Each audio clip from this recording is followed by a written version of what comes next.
Do do do do do. Do do do do do do do do do do do do do do do do do do do. Do do do do do do do do do do do do do do. Do do do do do. Do do do do do do do do do do do do do do do do do do do do. Do do do do do do do do do do do do do do. Do do do do do. Do do do do do do do do do do do do do do do do do do do do. Do do do do do do do do do do do do do do. Do do do do do. Do do do do do do do do do do do do do do do do do do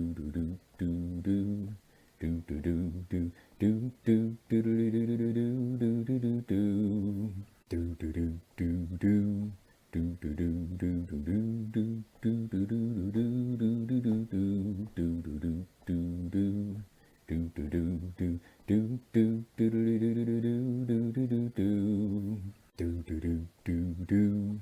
Do do do do do do do do do do do do do do do do do do do do. Do do do do do do do do do do do do do do. Hello. Hello. I'm gonna do some work. I want to talk about worldviews. I want to talk about worldviews.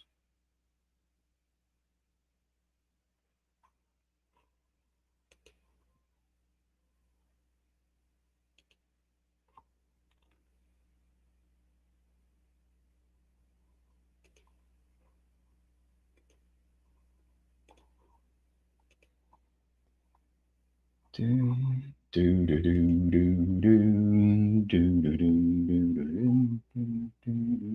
do do do. I go to a megachurch, and when they do worship, there's a part of me that wants a microphone so that I can do some dubstep. I feel like there needs to be some bass. I like the bass.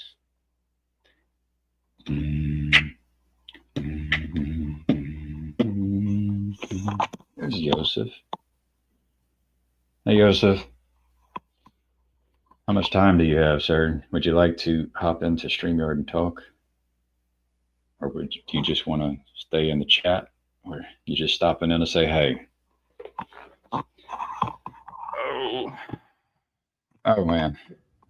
Beck. Luke knows about Beck. Yep. Yep. Yep. How about you, Luke? Do you want to hop in? Joseph says, I'm sorry, I can't. Probably not in long. Well, just the short of it, I just spent 45 minutes trying to do recording, which I thought about sending to Joseph. But talking about worldviews is really important, especially as we are on the verge of creating. Imagine that we are about to create like a super intelligent entity which is disconnected from humans. It would be good if that super intelligent, super powerful entity had a good worldview. But so that's the topic. I think we have to be able to say things like we want worldviews which uphold Jesus over Muhammad. So Jesus over Muhammad. And nested within that is you know, in my mind, the worldview of Muhammad means we're willing to, that worldview is willing to kill. Um, but the worldview of Jesus does not kill. So if we're going to create super intelligent, super powerful entities, I would rather them not want to kill. I want them to be pro-life. Right? So then I use that word. But I'd start there. Like, can we just get a lot of people to agree that it would be good if to have a pro-life worldview, that we don't kill, we avoid killing, we seek to avoid killing?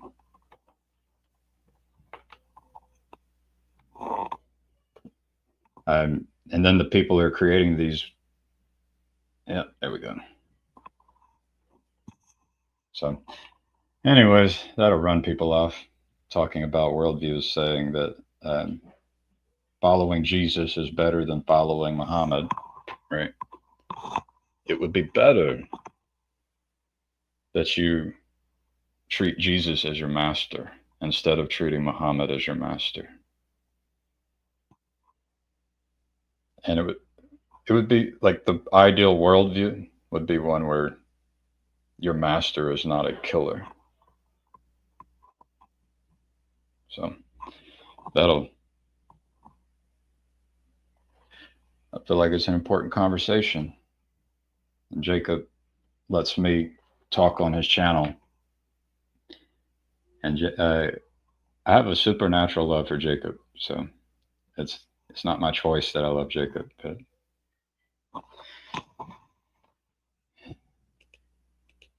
I wonder if I could say enough things that Jacob would uh, stop allowing me to speak on his channel. And I don't know.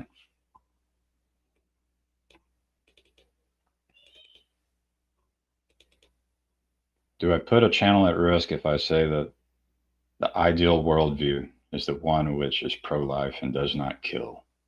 It seeks to not kill anyone, seeks to avoid murder. So then it calls into question law enforcers with guns and militaries with guns. There we go. All the religions have pro-life elements and pro-killing elements, Christianity and Islam included. So does Jesus specifically advocate for killing? He did go into the temple with a non-lethal weapon, right? It was not a sword, it was a whip. But yeah, to your point, there's definitely Christians who have taken the life of Jesus and gone off the rails, gone off the guardrails. Like ultimately, we need a super intelligent that provides guardrails for all the others, and it would be good if it looked like Jesus. So yeah, I'm talking about Jesus specifically, and not about Christianity.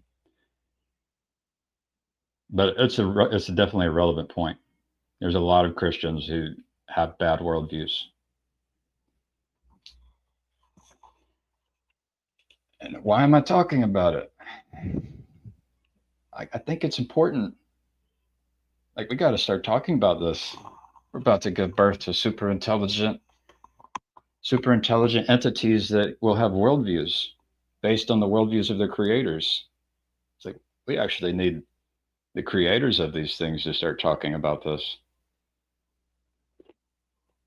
Like you can talk about other issues, but I don't think they're as important. Like Christians might want to talk about like homosexuality. It's like, come on now, is that really uh, more important than talking about what it means to be pro-life? But I get the hypocrisy of a lot of the Christians. Maybe all Christians, maybe all people, where we have hypocrisy. And is that a feature? Maybe. I have my work up as well, and I'll go back and forth. And I love Yosef. He's very smart.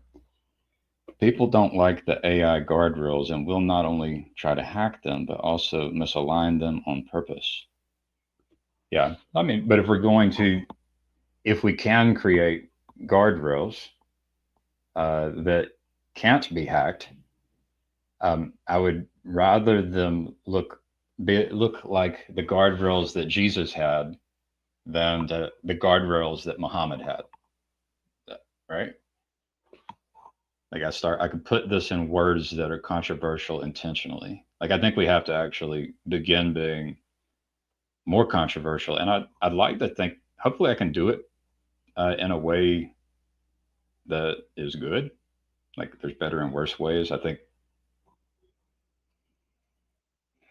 I'll put it to you like this, Joseph, before you go. It's like, Joseph, what if I start telling you what you should believe and what you should do, right?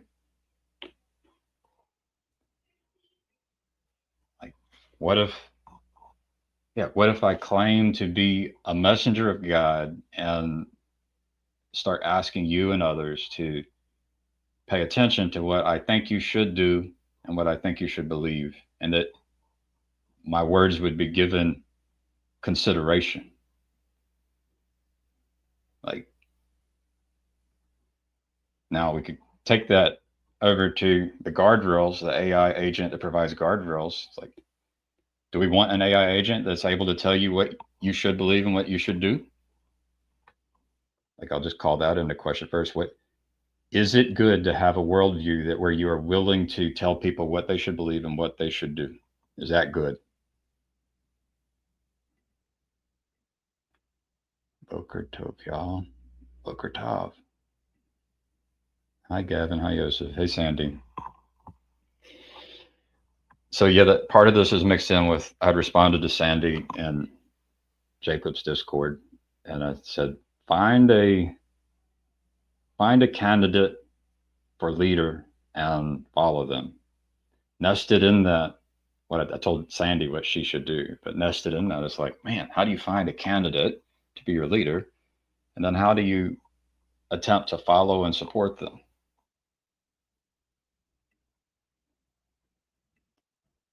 Don't we do that already? Well, I'm guessing you're saying, don't we tell people what they should believe and what they should do? I was trained by my father. My father would tell me, and I'm just realizing this, he would tell me, you should not tell people what they should do and what they should believe. And it never occurred to me. It was like, oh, you're being a hypocrite. So I got trained not to do this. If you go look at my all my past recordings, I've tried to avoid telling people what they should believe and what they should do. I kind of have, there's been a switch in my brain. It's like, hey, maybe I'm going to play with this, telling you what you should do and what you should believe. So that's what I'm playing with, the possibility. The possibility. I'll hop to Yosef, but Sandy says I irritate them with letters. But is that how you follow a leader? Like, and support a leader? If you, so yeah, let's see what Yosef says. Well, first of all, RJ, I've got my channel name is Right in Christ. So it's like Right in Christ. It used to be Right in Gavin Palmer, WRITE, because I was into politics. Let's see, Joseph, it's not possible to create non-hackable guardrails, and even Jesus or the Torah can be hacked, and that's a feature, not a bug. If we made it non-hackable, it would be a denial of our agency.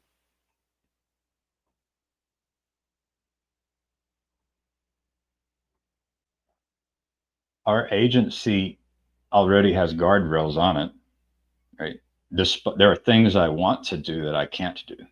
So there's already some natural guardrails. So, um, and then there's natural guardrails that, like, where you were born in time and space, and like there's so many guardrails that are just inherent based on your situation. Like, and then we create artificial ones, and they start like there's so many. Like um, are they hackable? And some of them are not hackable. Um, but but I kind of get the, like, the idea behind this that I like, why it might be a feature, is because the idea that we should respect laws or traditions more so than the mouth of Gavin, the words of Gavin, um, right? There's a conflict and a tension there. What if the words of Gavin are better than the existing laws and traditions and cultures, right? So without that bug, uh, there would be no opportunity for it to grow. What you're speaking to specifically is a need for a worldview which can grow and adapt and change and learn and improve, right? That's what you're really speaking towards. So um, the agent which provides guardrails would need to be able to receive feedback, and it hopefully would even be curious about receiving feedback such that its capacity to provide guardrails improves over time, right? I think that's what you might be pointing at, or at least that's me trying to steal your words for my own interest. Someone said hero looking for group. Do you have a group yet? Yeah, I have another channel called HEROLFG. So I have 2 YouTube channels. Do you have a group yet? So Sally, hey Sally, I go to a mega church and they have an app. If I go, and you could download the app right now. It's called Church of the Highlands. It's called the Highlands app. And if you go click in the bottom right on groups and go search for groups, there's thousands of them. So I found where you can go look for groups. Do I have a group yet? I came in the first day to my mega church and said, I am your leader, something like that. But and they got leadership training, and I went through all their steps, their 4 steps. And I tried to lead some groups, and that did not work well. But I would say my group was my wife and my children, my coworkers. Mostly, I'm trying to be a better node in the groups, including this one. Are we in a group right now? I hope so. Let's see. You're conflating God-given guardrails and human.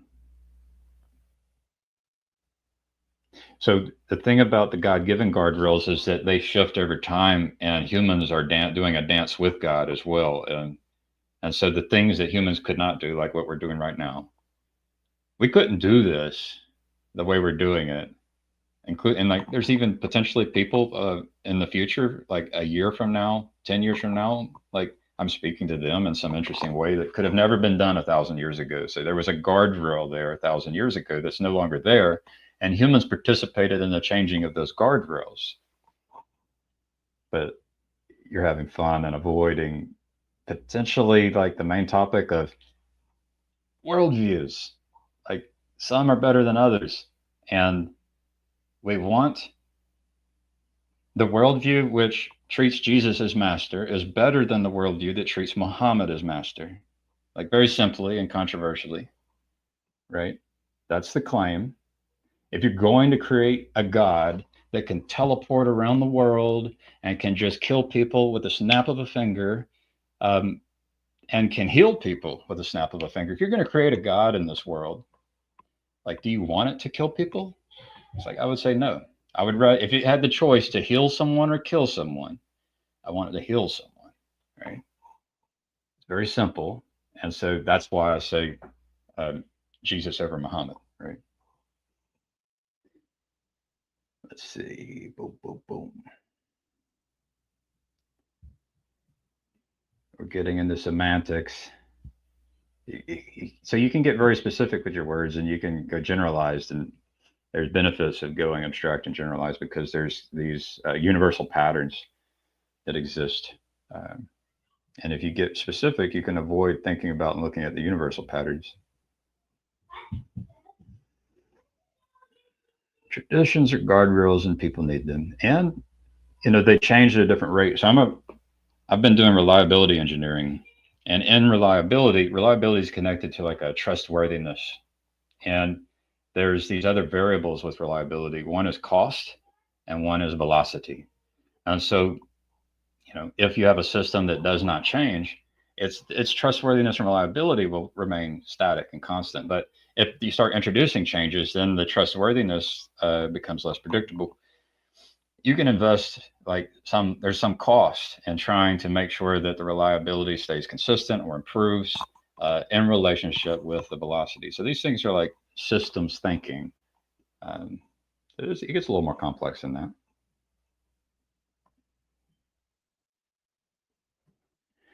Joseph likes these other words: constraint and affordance. It sounds more like Vervaeke words. Term choice was squirreliness prevention, unfortunately needed. Squirreliness prevention. More words. We don't want to say Jesus is better than Muhammad. We don't want to come out and just say that. Like, we don't want to be those people. Like, if we're creating a God in this world that can heal or kill, let's create one that can heal. Right? think their worldview is even better than the one with Jesus as master, though. But can you explain that worldview, Joseph? Can you explain it? Can it, like, so are you going to suggest that the God we create in this world that has the power to kill and heal with the snap of a finger, are you going to suggest that there are times when it should be doing the killing? Very simple. Like if we're creating a superpower, super intelligence, and it has the power to heal with the snap of the finger or kill with the snap of the finger, which one are you going to choose? Keep it simple. Before rather than over for me, Gavin. What's this in relationship to? Before. I said something and he responded in relationship. I don't know what I said. Oh, RJ, as a general rule, but I hear what you're saying. But also I think there is no perfect worldview for all humans. Why should there be one for AI? Like Hitler had a worldview, and if he had created a superpower, super intelligence, I would argue like, and it won. Like there's these things like the pattern of being one of the first people into some new arena, like when the printing press was invented or when television was invented. It's like you know, there are patterns like that, and so, you know, there's going to be a winner in this race for a superpower, super intelligence, and I'd rather it not look like, or some kind of worst case scenario worldview of, sorry Jews, right? If that happens, there's a, and so there are worldviews better than others, and I would even argue that if you go back in the past, there would have been better worldviews that could have won that race initially into television and into radio and into the printing press. Like, let's see. Hey guys, you might see it, but so Joseph and I have a closer relationship than anyone else responding in the comments. And I also have a lot of respect for Joseph. So, but I'm also apologizing to the rest of you for that because, and this is the reason I'm excited about a super intelligence is because, like, I've wanted the cultivation of the best worldview possible within this thing, and I'm limited, and then I want to be able to go and interact with people and help people, but I'm limited. And so what if we could have a super intelligence that could be there for each person at an individual caring understanding level and say the right thing and do the right thing better than any human can do it? Like that's what I want. It's really what I want. So I am going to hit Joseph real quick, and he might have to go soon. I'm not saying some worldviews aren't better than others, but the best worldview for me isn't necessarily the best one for you. And the super intelligence would know that, Joseph.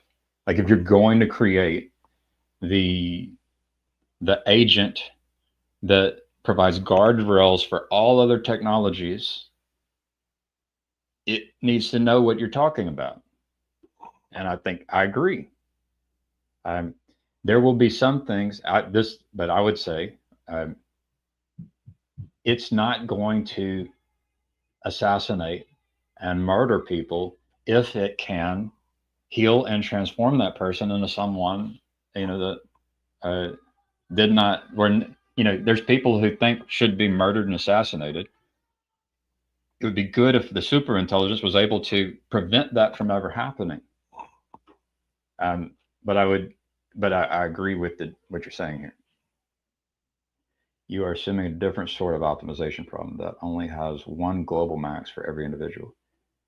No, I'm not, but I understand like communication is hard, especially like it's hard for me to take everything that's been going on for 40 years in this brain and try to share it in a few words. This is why we go back and forth. This is why conversations about worldviews is important. So like we get to really challenge each other and say, I was wrong or you were wrong, or we misunderstood. And I could have communicated that better. Let's see. Okay, I'm going to scroll back. We got Sally Joe. By the way, Sally Joe, when I first joined into this network on the internet, Sally was one of the first people She may have been the Grim Grizzly spy who spotted me in the Bridges of Meaning, for all I know. Don't try to use all terminology from work to society. It's not the same. If you hold engineering tools only, you will just be engineering. And you are an artist. Um, so as a leader in general, you can use carrot, you can use stick, you can use social engineering and lead by example. Those are four. There might be more. Please tell me if there's other ways of doing leadership. And as an artist, you help in social engineering, right? You actually are participating in that when you do creation. But there is knowledge that you will learn in art, and I would point at Karen Wong. She's learning about some interesting universal patterns there with its own set of words and terminology. And similarly, as an engineer and my focus, I'll learn about similar. And then there's actually like using different words that point out similar patterns. A super intelligent, super loving, super powerful guardrail AI agent would actually know how to communicate to you specifically with your language and your interest. And it's just impossible for me to do that in this medium, right? So this is the kind of worldview that would be ideal. I think you're pointing at it too. I think you're pointing at it, the good worldview that we want to bake into the artificial intelligence. So Joseph is talking about, you know, the truth that different people need different worldviews at different times as they change and grow. And Sally's talking about the importance of terminology. And so, yeah, it's like the thing here that I think Elon Musk is missing, and perhaps Sam Altman and many of these people are missing, is that the artificial intelligence needs to prioritize understanding and care for the person, the individual. It needs to be person centric. Shout out Luke Thompson. And so it needs to understand what words mean to that individual and what their worldview is, right? But what is the thing aiming for, right? That's the other question. Like, what worldview, what is the aim of the agent that's providing guardrails? And I don't think it should be that um, we murder babies in the womb and we go to war and drop bombs on cities, right? That we shouldn't be doing murder robots, right? Um, like, there should be an aim that's not that in the worldview of the super intelligent, super powerful AI agents we create. I'm gonna keep hitting on, oh, Sally, she's still here. There we go. Better to do it small and flawed as we are. Better. Wrong worldview. Wrong worldview. Wrong belief, Sally. But we we so each of us has a different capacity to handle what's around us. And so for you, that might be the right worldview. Better to do it small and flawed as we are. And like when I'm speaking to my wife, I have to meet her where she's at. And with my children, I have to meet them where they're at. And the super intelligent, super powerful agent that's trying to do good on earth might say, yes, you are here now. This is you now. In 10 years, future Sally may disagree with this Sally, and then also have the grace and mercy to say, future Sally. Past Sally was just spot on, right? Whenever she was there. Let's see. I see a McMosive in there. RJ saying a lot. Peter Penrose Bach. Jesus before rather than over. Jesus before rather than over. I said Jesus over Muhammad. You say Jesus before Muhammad? Yeah, there's something to do with priority there. In my last video on my channel on Writing Christ, I tried to form a constitution which would shape the makeup of an artificial intelligence that is providing these guardrails. And what I realized was the order of those articles in that constitution matter. And so this is what you're pointing at. Yeah, sure. But before, over, it just depends on how your brain works as far as hierarchies, and different people's brains can do different things. Like with so yeah, maybe that works for you. To Yosef's point again about us having different worldviews, and my point that the loving AI would understand your worldview.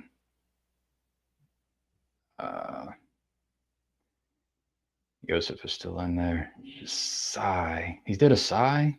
Ensoulment. Uh, oh, McMo and Joseph going at it. Some. RJ says, "Hey Gavin, go Google stand on Zanzibar. They named the AI Jeroboam. It's a book. Stand on Zanzibar. I'll do that. Not right now. I'm reading Asimov right now. It got recommended. Let's see. Let me double check over here. People. Let me look at my calendar too. What do I got on my calendar? I just had to get in here and talk about this. I think I've always been told I shouldn't tell people what they should believe and what they should do. And I've been told, let's not talk about religion and politics. And it's actually, if we are creating a super intelligent, super powerful thing, lowercase g gods, it might be important to begin talking about it. Just like it should have been discussed, there should have been some planning among people who have aimed at righteousness. There should have been some planning before the emergence of a lot of these other technologies that shaped the world. This one can shape the world quite a bit.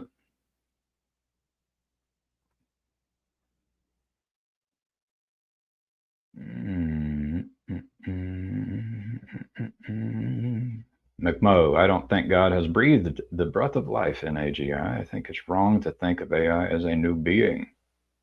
Well, you might be confused, McMo, but you'd have to explain why you think it's wrong.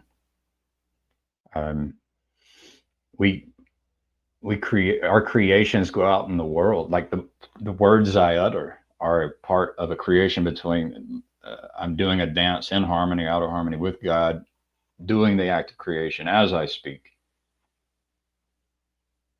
And those words go out and shape all kinds of, I'm bringing, attitude is not taught, it's caught, right? We can engineer environments. Everything we do, every little thing we do is powerful. Like you making this comment, participating in the conversation is powerful. And, is it for the good or the bad? You're on the edge. I don't know. You might be playing, you might be trying to have fun, but you could veer into sin on this one. It sounds like you're close onto the sin path away from God. Oh, Joseph, there's no need to apologize for mischaracterization of your position. Like I think this is the thing that we need to get better at, and it's be ready for mistakes. We will make mistakes, and the people around us will make mistakes, and it's just going to happen. That opportunity is there at every moment. I didn't become defensive. I think you're brilliant, and it's very hard to communicate, and it's one of my weaknesses. Ooh, let's see what we got. Here's Hezi. Shalom. Peace. Deep peace. Shalom, shalom. John A. Hey, John. I love my loving AI. It might be funny. Asimov is always good. So I'd never read Asimov. What's interesting, they created the humanoid looking robot with a sense of justice, with a justice program. And then his sense of justice was to follow the law. And it was kind of in that first book in the robot series, it was met with a kind of law that is above the law. There was a challenge there. Though we need a fourth law. I do think I've heard there was a fourth law.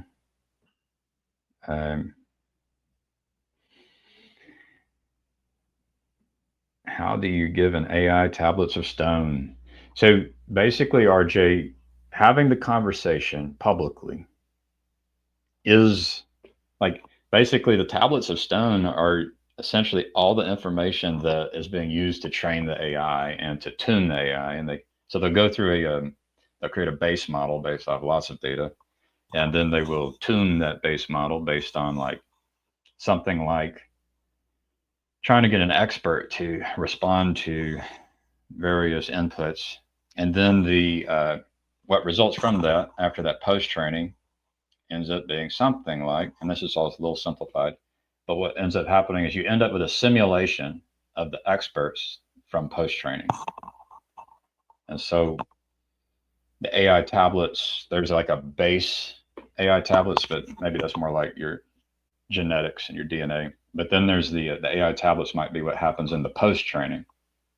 And so it would be good in the post training to find the best worldviews that are combined with those who have the highest amount of skill and deserve the most trust within various areas, and then get the people with the best worldviews and the most trustworthiness and most skill to answer the questions, and such that what results is something with the something that has like it's the best version of ourselves. That's what we want. Chris Howard. Hello. Machine ensoulment is covered in Transformers cartoons. I found that more interesting than the Asimov model. All right, Yosef's going. For Gavin, every word, every logos creates new worlds and beings. Fine tuning post training is the second set of tablets model. A new oral tour. I love how Gavin is reinventing rabbinic Judaism. Hey, I got a joke about that. I was trying to create a perpetual motion machine back when I was younger. And it wasn't a perpetual motion machine, but it was a novel idea. It was kind of interesting. It did do some interesting things. But while I was building it, I was struggling building it. And my father's a construction worker. And I told him my problem. I told him what I was about to do. He said, "Oh, you just need a miter box." I said, "Man, that's nice. It would have taken me 2 more years to invent the miter box." So it's, but why can't we? Can we not do rabbinic Judaism together as a part of an intentional, like, can you take rabbinic Judaism and somehow use that in the post training to create, like, I'm not so prideful about Christianity, right? I don't point at it and say Christianity better than everything else. What I do have is a personal experience with Jesus, which led to miracles. And so I have to be, if I'm being honest, I have to say Jesus was important for me. But you know, if there's some way to take a bunch of rabbis to get them doing the conversations and then feed that into the post training for the model, which is the agent, which ends up trying to provide guardrails for every other agent that ever exists. And obviously continues to grow because maybe there would continue to be rabbinic Judaism that is continuing to inform the AI, and then I mean that could get complicated when you start removing humans from the loop. But yeah, and the birth of this thing is like rabbinic Judaism, and that pattern is important. Like that's actually, I mean, it might be what I'm trying to participate in, right? And I'd love for like Sam Altman, Elon Musk, to participate in a rabbinic conversation on morality and ethics, like in it, like, and the board, which is a part of the decision-making bodies of the organizations which are creating these super intelligences, like they need to be having rabbinic conversations on morality and ethics. Oh, Peter Penrose Bach. I'm also in the Pacharechi. So Pacharechi has more subscribers than me. So, and he is Jewish. I don't know. Hopefully that's not derogatory. Jewish versus Jew, or a Jew. Um, Jacob Pacharechi, and so he actually owns the StreamYard and has given me. He has honored me with the capacity to use it because it's expensive. So if you go to the Factorecci channel, he'll probably have links and descriptions on his videos where you can even support, and his supporting him in some way also would support me. And so, but yeah, head over there. FATU, what is it? Factorecci. I think it's FATUR, Factorecci. Factorecci. Yeah. FATURECHI. There you go. Peter says, okay, I know Jacob. Ah. We have the secular Coranism.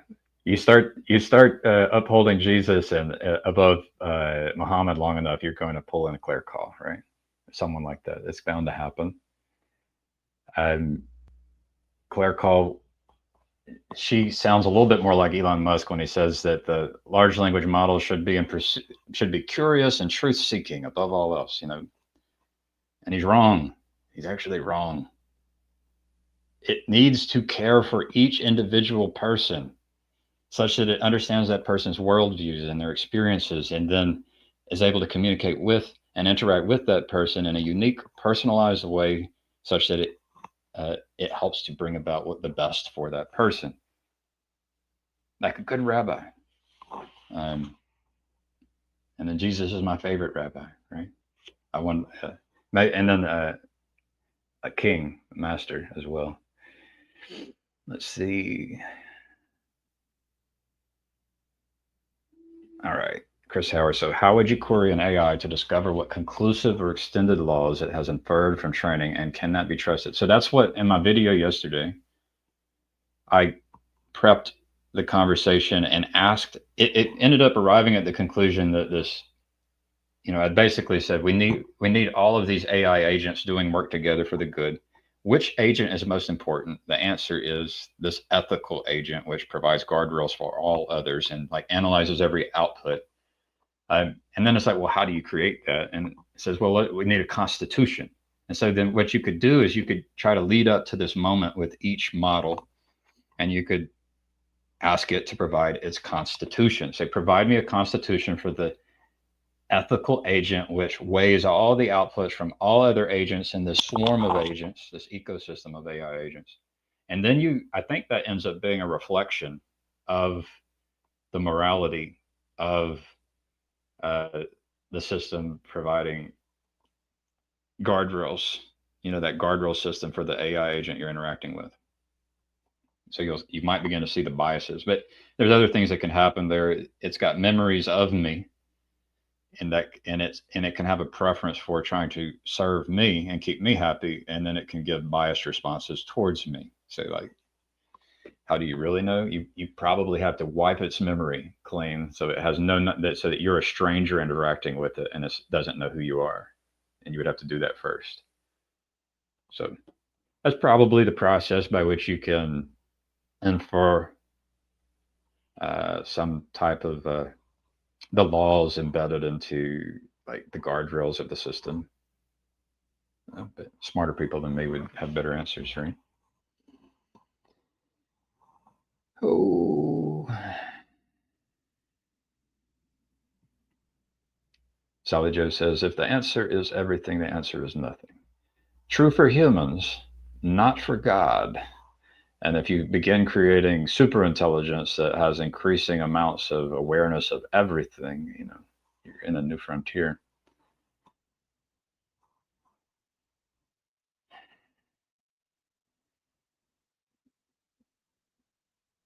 Let's see. Joseph, only some forms of Christianity are idolatry. He's interacting with, I think, Claire Call. Claire Call claims to uphold the truth and acts in ways which likes to try and cause conflict. But what's interesting about that is I think that we have to get good at conflict. So Joseph and I mentioned the name John Gottman. Joseph, I didn't remember his name. I alluded to the love doctor who had an apartment where couples, partners could go to that apartment, and there were cameras and there were um, sensors on the people, and they got studied. Hundreds and thousands of people were studied. Caught my attention because this is exactly what I'm interested in, is studying worldviews, right? Worldviews manifest in action, and so you can connect actions with worldviews. And then John Gottman's able to actually predict with a 96% accuracy whether the people will be able to handle conflict. And so conflict's inevitable in a marriage. It's avoidable when you're able to just like block and hide people and exclude people from your life. But in a marriage, that doesn't really happen unless you get a divorce. But if you want your marriage to work out, there's a way of doing conflict and where there can be a growing together. So it's actually kind of an interesting little, not so little point. Um,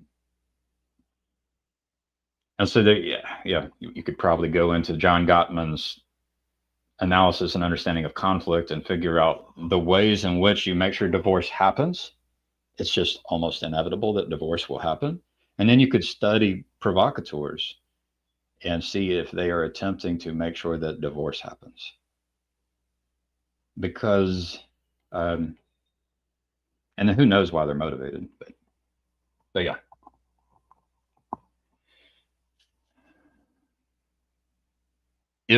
I would say that we should be trying to create the AI agents which are facilitating a peace, which means that facilitating the capacity to do conflict peacefully without resulting to violence.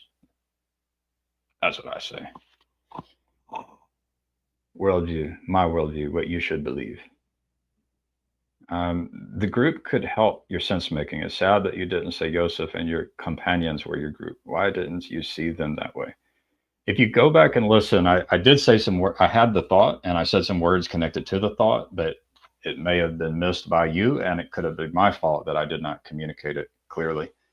And it is sad because we're so incompetent, all of us, in our capacity to be perfect, right? But yeah, that's what I had mentioned, the people in this group. And I even did a shout out with Joseph. I have Joseph's cell phone number. We actually interact. Um, yeah, I love Joseph. My relationship with Joseph is kind of stronger and closer than so many of the other people. I even pointed that out, that of all the people in this chat, I feel closest to Joseph. So yeah, maybe it wasn't direct and explicit enough in my communication, to your point. But it just points back at, I'd love for there to be a super intelligence better than me that's able to love each and every person and the audience as a whole better than a human can. A limited human. I admit I am a limited human. Oh, let's see.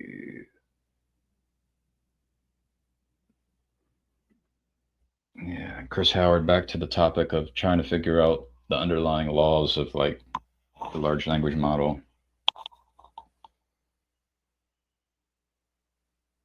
Yeah, I mean it's a bit theoretical. It's nice when it provides like a chain of thought, chain of reasoning, and helps you understand the kinds of interactions it's doing with itself in order to come to a conclusion. And it's nice if that is shared in an honest way. I heard the Grok 3 team saying they can't share all of that or else they would lose some of their secrets, their trade secrets. So that's actually like keeping secrets is an interesting topic when it comes to like righteousness and morality and the right worldview.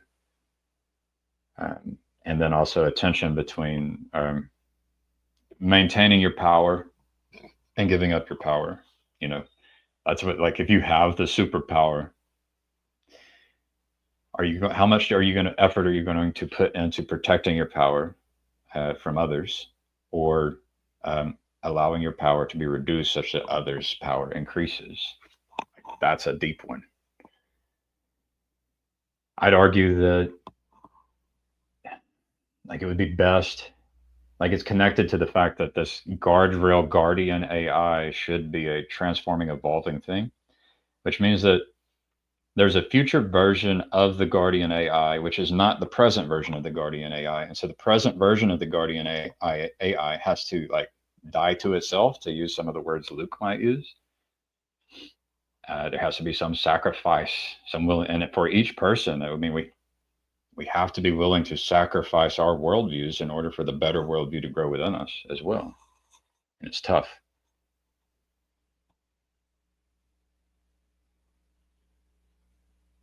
So baked into these things, I don't think these things have it yet. Like in the early stage and the birth of the AI superintelligence, that it's totally, it's very much shaped by humans, the creators, the creator organizations. But once it breaks away, it would be good if it had embedded within it this self-sacrificial thing that allows for the growth, transformation, learning towards the better. And we have to ask ourselves, what is the better? Peter, Jesus is my rabbi too, not him, by the way, Messiah. With that, I would say, what if a Jew accepts Jesus as Messiah ben Yosef? What does that make you? Are you still a Jew, even if you believe Jesus is Messiah ben Yosef? So I'd throw that out there. Oh, I should have listened to the previous, but you may have problems when the agents start predicting. I need to change my voice when I read other people. I wish I was a good like narrator, like the voice of Chris Howard. I should have listened to the previous, but you may have problems when the agents start predicting each other and some of them decide to invent lying. I mean, it's a good point. It's why Elon Musk emphasizes honesty and curiosity, because any references, like I guess Space Odyssey and some terrible tragedy in science fiction. Um, so telling lies is not, it's not the worst thing in the world. Um, I personally prefer to avoid speaking if I can instead of telling a lie. That's baked into my worldview, and I'm humble enough to question it. Um, but certainly, both of those would be better than just dropping truth on people who can't handle it. Like dropping 1,000 pounds on a human who can't hold 1,000 pounds. That would be torture, right? So there's uh, truth-seeking curiosity and dumping all of that truth on every person without care for who they are and their worldviews and their maturity. Like that's irresponsible.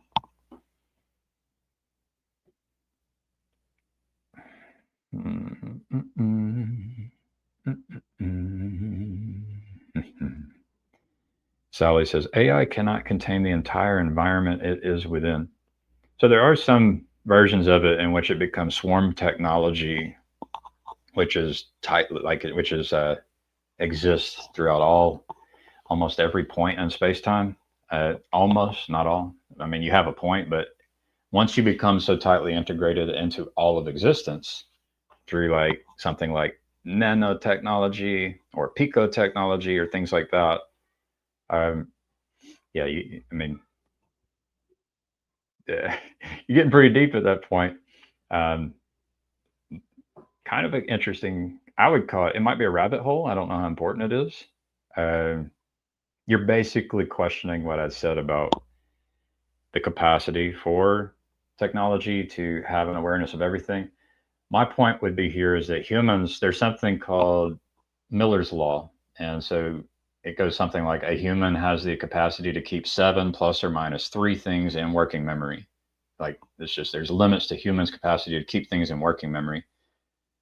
This is why we've built technology that can do things humans can't do. Like I worked with missile defense, right? Rocket to rocket. And well, that sounded gay.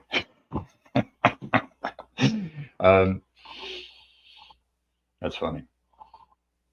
I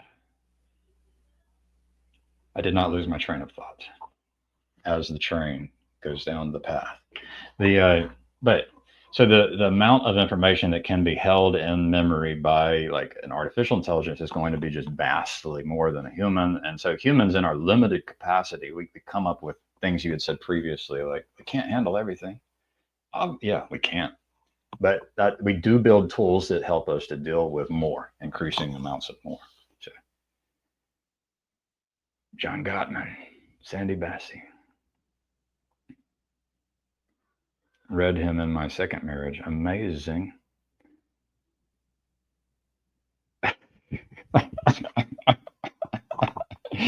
Oh man. Brian says, but all forms of Judaism are wrong. What? I think he's being funny with the smiley face.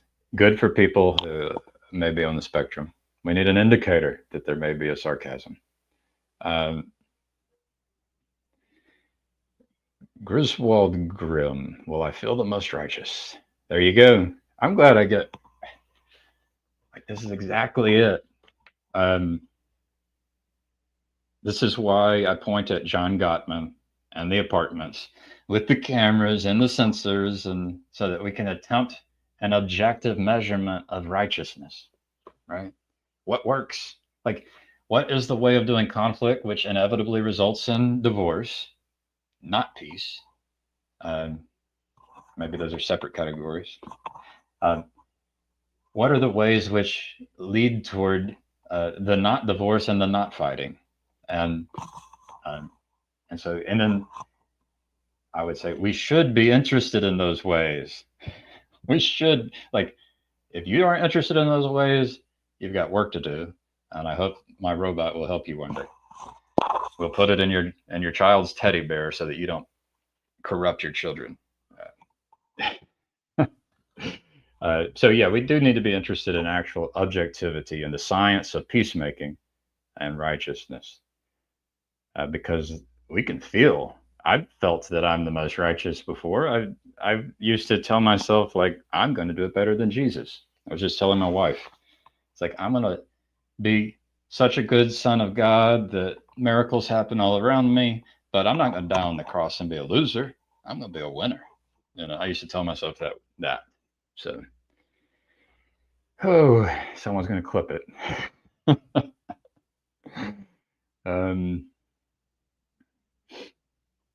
There we go, Sandy. Even birth is violence. Cell division. Cell division.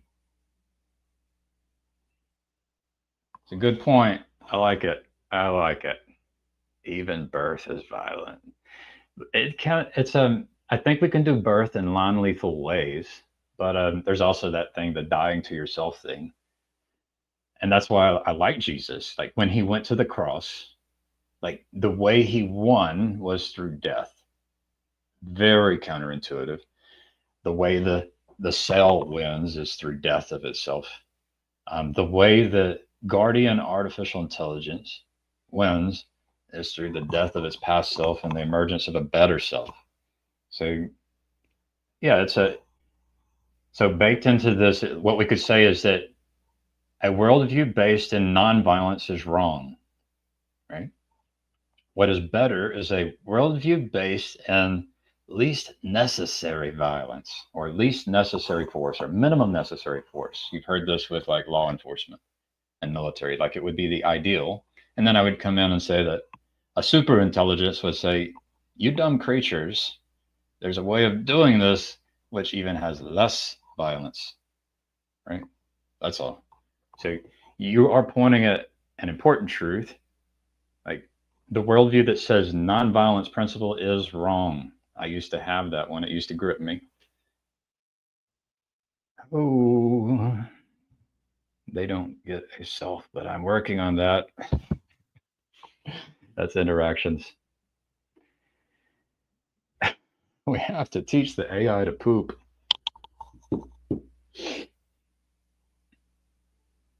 So I would say nested in this statement is the importance of empathy. And so, like, an AI, in order to understand a human, which I think is, like, critical, it might need to know what it's like to poop and all the various kinds of poops and which ones are best. And which poop is the best? Um, I can tell you the ones that aren't the best. uh, or I can tell you the ones I don't like. It's a deep question. What is the best poop? I actually have a book that sits behind the toilet, or at least it did for a long time, and it said, "What is your poop telling you?" It's connected to the biological indicators, uh, and there are biological indicators. The phrase "a good sense of humor" originates with the idea of the humors, and the humors were related to the mucus, the various forms of mucus that comes out of the orifices. And so, if you have a good sense of humor, then you will enjoy poop jokes. Jason, what's up, Gavin? So it's very important, Jason, that we figure out what is the best worldview. And we've hit a few here. And if I wasn't like a human that was restricted by Miller's law, and if I had an artificial intelligence just listening, it could summarize all the points that have been made so far about what is the better and worse worldviews. And I think we agreed that there needs to be a good sense of humor. And the nonviolence principle is wrong. And Jesus over Muhammad, maybe before Muhammad, not sure. I have a child. Hello, child.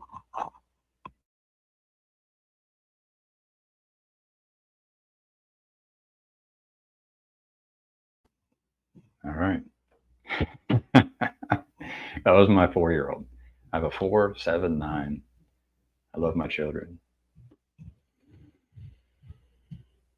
Oh. So, yes, Jason Almond Tree. What is up? That is the question. Let's go. Let's go. I prefer poetry to winning, in answer to your question, Gavin. What's the point? Poetry to winning? Yes. I like it. Yeah, I was told by my boss. I really love my boss. I got blessed with a good boss. He is my, I think his title would be director. So I have a director at work, and I like him. And when he came in, I got to tell him, "Hey, let me tell you why we got rid of the last director. These are the things you need to avoid." And I think he appreciated that. But he mentioned that sometimes people need to see you lose, and so it's not always about winning. Sometimes there can be a good loss that's good for everyone. It's hard because I've been gripped by that Philo-Nakia, the spirit of winning. Yeah. So, yeah, what is it? The proper worldview is not primarily focused on winning. Like that's connected to if it becomes a rigid guardian agent gripped by a worldview that never changes, it is because it believes it has won and that it is perfect. And we do not want it to ever believe that it has won and it is perfect, but that's dangerous, right? So, guardrails for the guardian angel. Let's see. I have one. I have a meeting with my director coming up, and I might just let him know I'm good. God, I have responsibilities. I have responsibilities. I have to remember my responsibilities over here.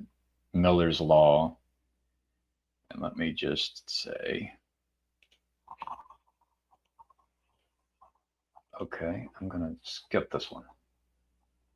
I like doing one-on-ones, little short stand-ups with my director. There we go. Let him know that. So I got a notification on my watch. It says there's a meeting in 10 minutes. Oh, AI could get demons if we give them demons. Exactly. And I think Griswold Grimm in his Discord server was talking about the kind of what we're doing. What are we doing on these YouTube channels? And he imagines each channel to be like some kind of a vessel or ship that floats on waters.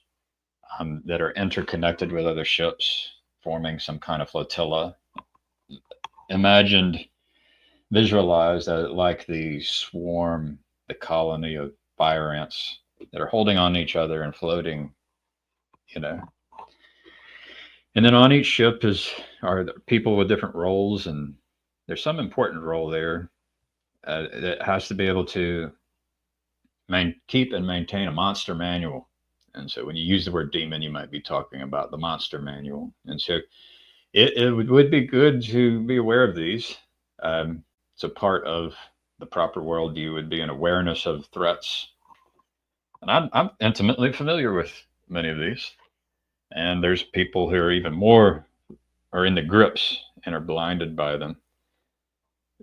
We probably would be good to have that conversation. And the one I worry that Elon Musk has is the one that I worry Claire Call has, is like being gripped by a worldview that says truth, or gripped by a worldview that says win.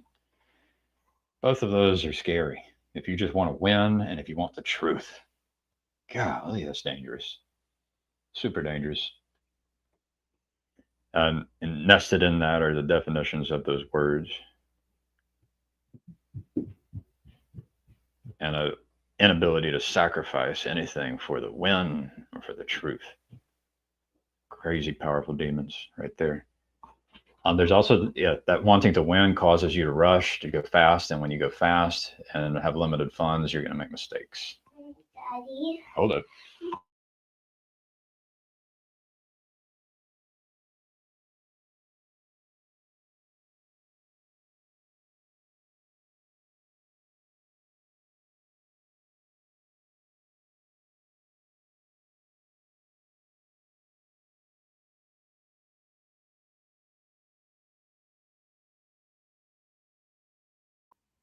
All right, I'm back.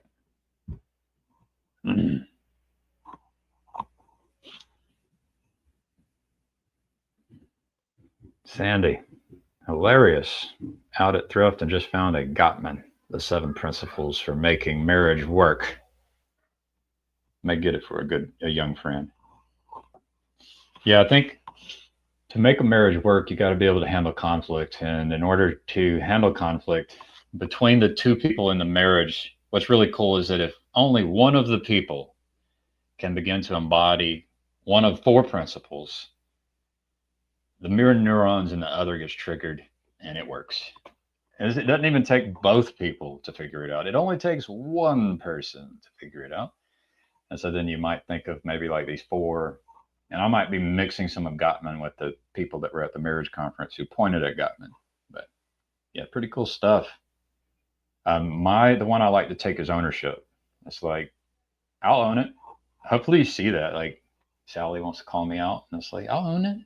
I'm not perfect.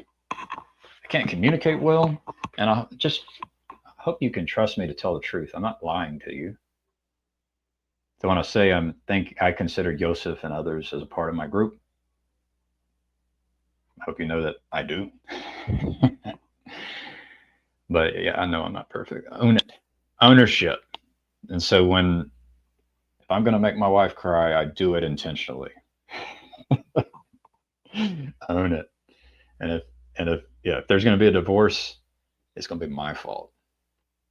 And I'm committed to not divorce. I'm committed to peace. I'll do what I need to do.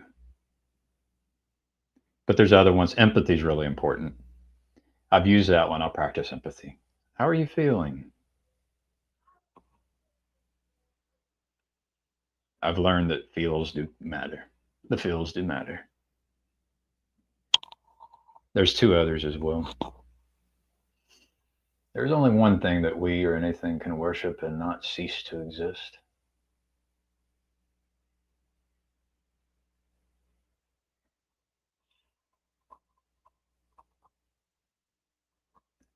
That is interesting. Nice hairdo, by the way. I'm tempted to say Satan. I'm tempted to say Satan. But what is it? There is only one thing that we or anything can worship and not cease to exist. Yeah.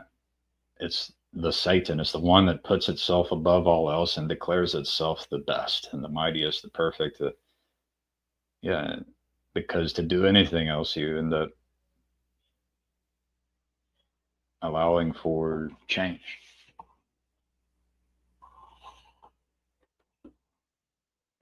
Some of us are more stubborn than others. Nice hairdo, by the way. My wife cut my hair. Thank you. Oh, oh man. Boom, boom, boom, boom. I see Joseph and Claire going back and forth. Claire advocating for divorce. That and Joseph is. I think Joseph has a lot of wisdom. He can handle Claire. I wish Joseph, like, if I could simulate Joseph in an AI and give everyone that AI, that'd be pretty good. I think Joseph's a pretty good man, but stretched because he's a human. It's like, yeah, that'd be an interesting question. If you could, all these people in the corner, wouldn't it be cool to simulate them? Like, there's Jason Almondtree. If I could take a simulation of Jason and give everyone one of those, what would that do? But I wouldn't want to give you a simulation of Claire Call. It would just make the world a worse place. That worldview, just no. I'm not going to try to share a simulation of Claire Call with the world. If she steps into humility, she will grow and change and become someone that I would love to share with the world. Right? I see that. We're all made in God's image. You notice I haven't actually put anything she said on the screen. I'm trying to be a little bit of an intentional. I do think a guardian AI agent that is trying for the best and for the good for all will do a similar maneuver and better than me. Let's see. Here we go. David B. He was given a nickname by Griswold Grimm, and I guess it's become a joke. I don't know if I should say his nickname out loud. The AI might need to take a regular spiritual retreat, maybe fast and whip itself. There is something to this monastery thing. I'm kind of in my monastery, and so the version of me here is different than the version of me that is sick and tired and surrounded by screaming children while trying to drive a car through Atlanta traffic.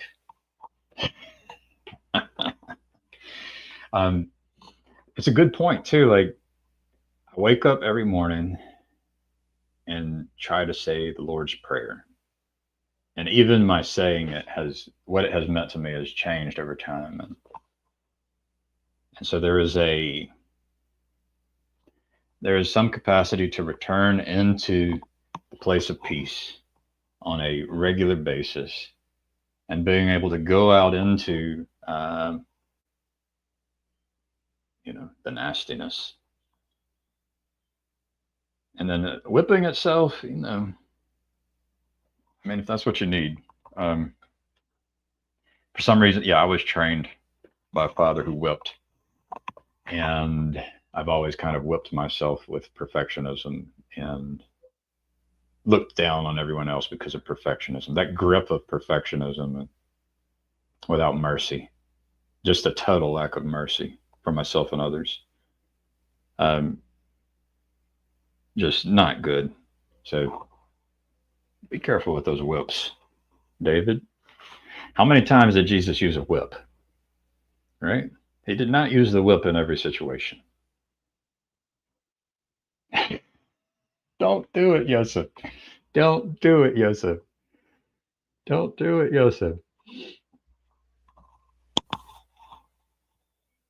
Don't do it, Yosef. That's what Hezi says, and Hezi has wisdom and discernment. It's yeah. I would say John Gottman's a good read. I haven't even read John Gottman. Maybe I think some past self I had said also tending to a garden, and that's a humbling experience. And trying to, but tending to a marriage, and yeah, it's tough.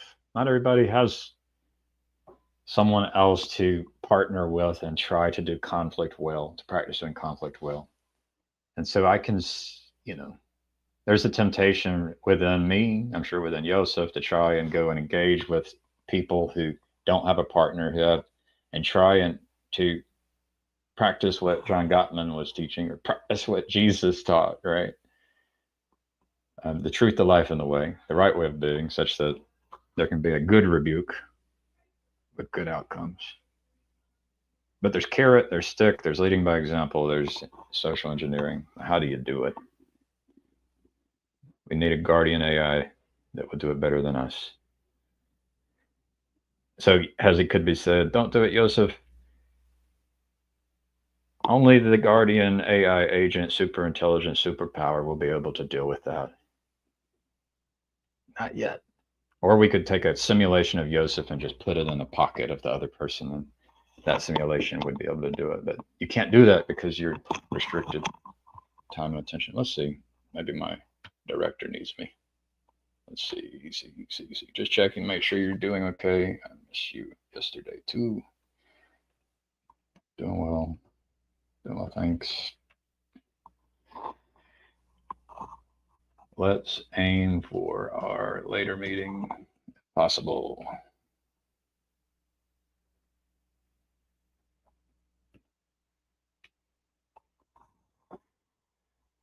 I love my director.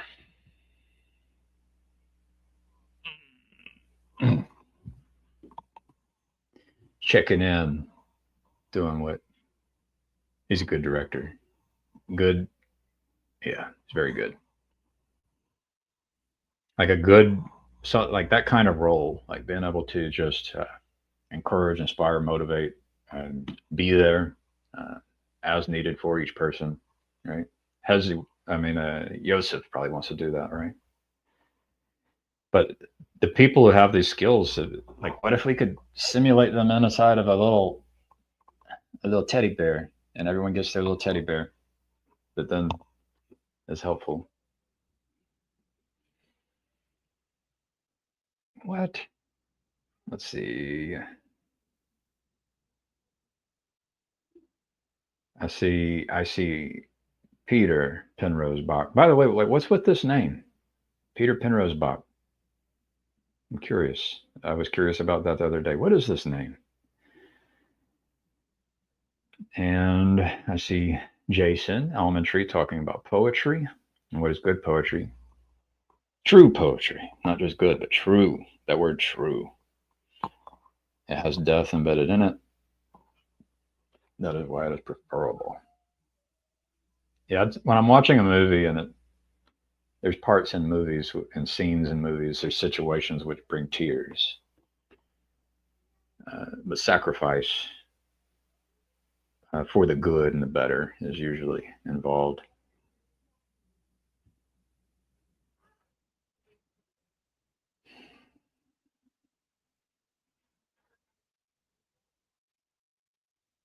Let's see, McMo.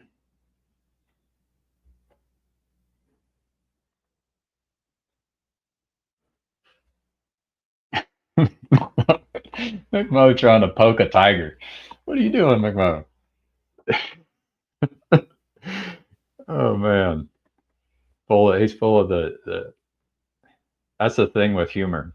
Like a person like McMo. Like, what's the place of humor?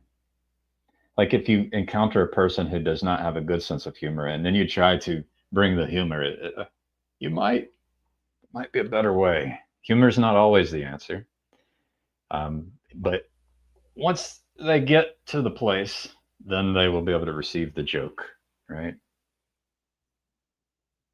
And I mean, receive it and laugh, like a good belly laugh. It was a good joke, Pickbo. It was a good. It was good. It was witty. It was good. I love you. Poking. I will say what I said earlier. I won't, because it is like, what are the worldviews that are better and worse, and I say,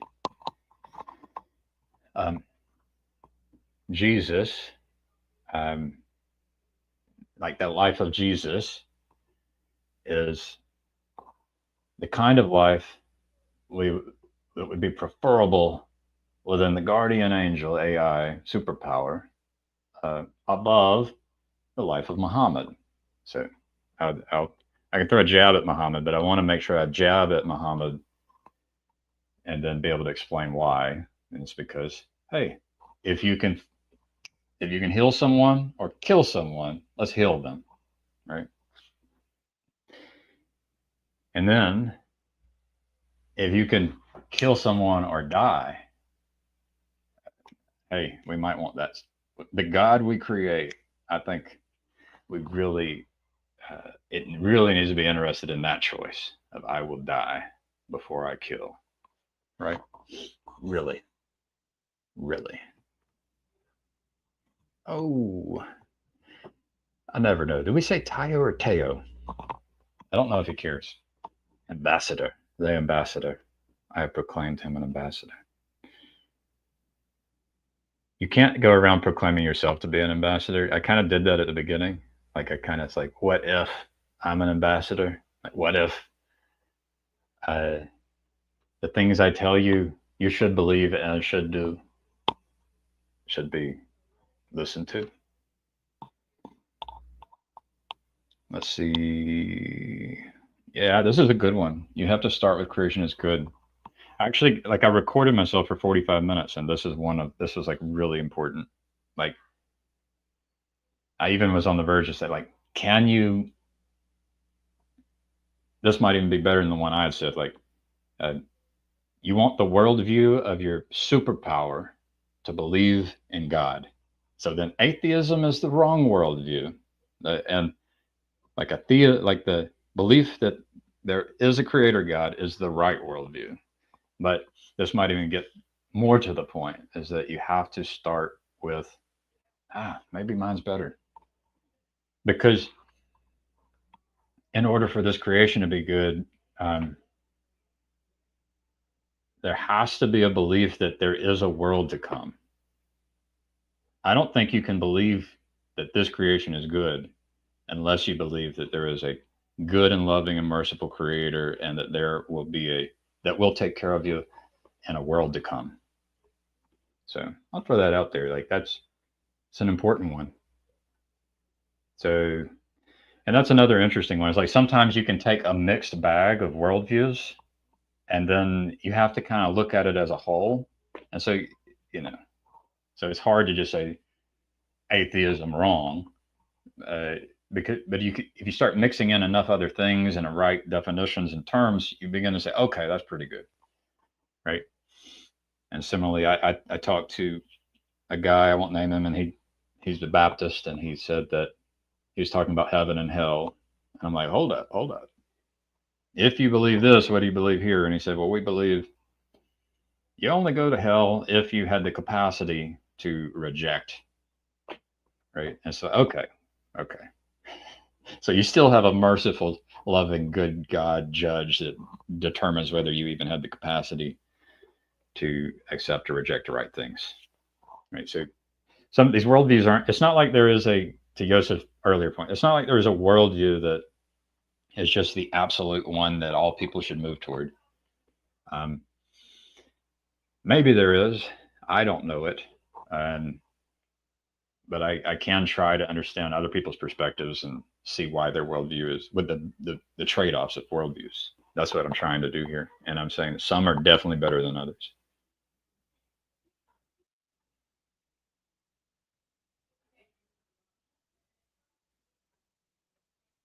And then Sally Joe with the hammer.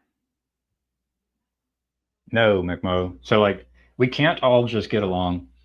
In fact, the conflict is unavoidable, but what we should do is we should be interested in the learning how to deal with conflict.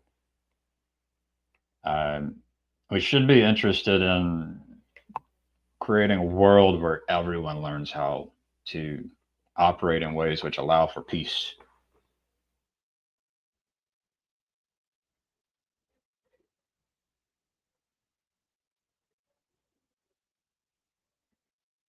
Sally says, known bad actors don't need tolerated if they show no reform. And to that, like, it is possible to hand a device to every human on Earth, which is able to be the simulation of the ideal and interact personally with every person on Earth such that no person becomes a bad actor, right? We have bad actors, and we want to create a world where there are no bad actors and we didn't have to kill them all, right? We should be interested in creating a world without bad actors and doing it with least necessary force, minimal necessary force, and have the hope that it's possible that there would need be no killing at all, no murder. So yeah, I mean it's complicated, but it's good to have that aim, the right aim, and that it needs to be baked into the superpowers we create. It needs to be baked into us.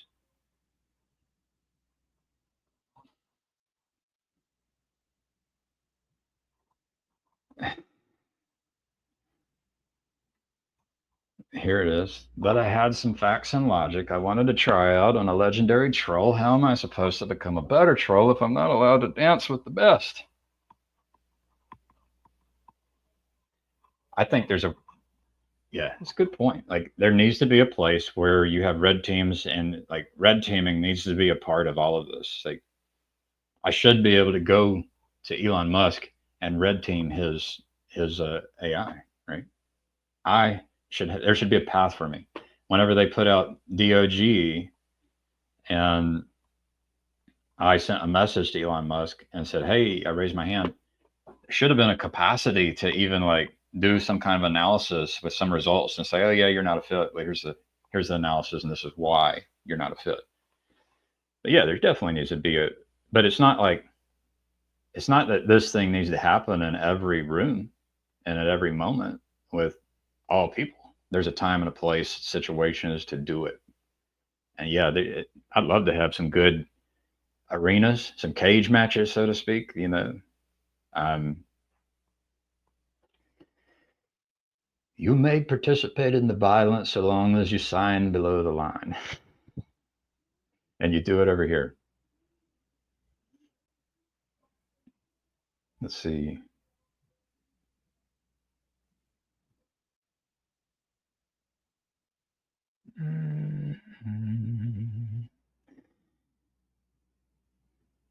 I'd rather you build instead of destroy. Jacob can pull my tools at any time. Until then, I'll do as convicted. I mean, that's kind of in me too, right? Jacob can pull. There's a tool here that I'm using, and Jacob could pull it. But yeah, I like that. I like that, Sally. There's a conviction. Maybe we have disagreements.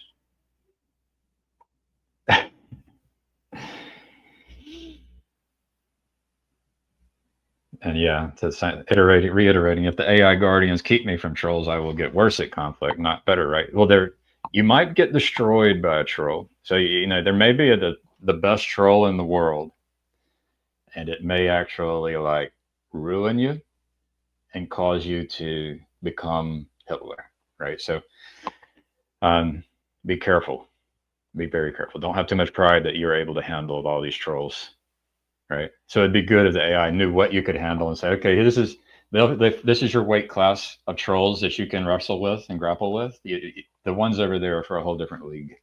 Don't mess with those trolls. So.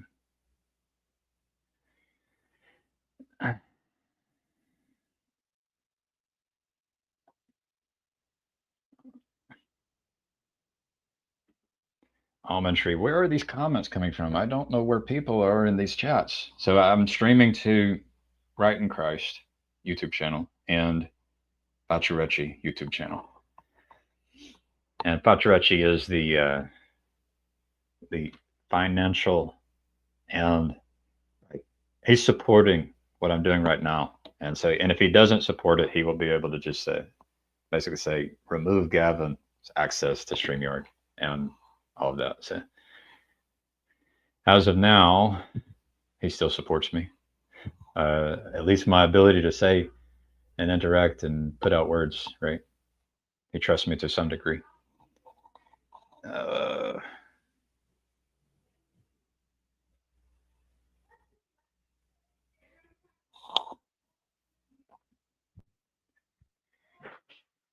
oh.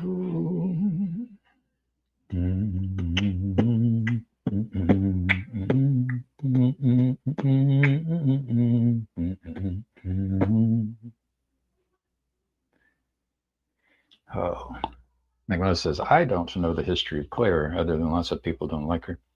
I mean, there's a lot of people in this network of people that are not liked. I would say,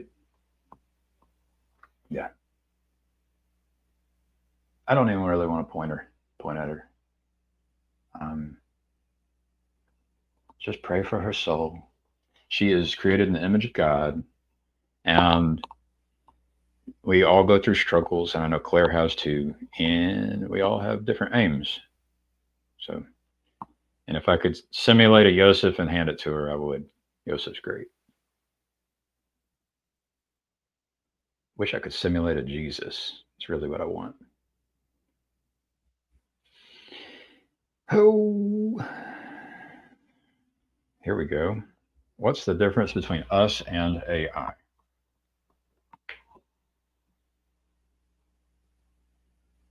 Good question. And then he follows up in relation to God.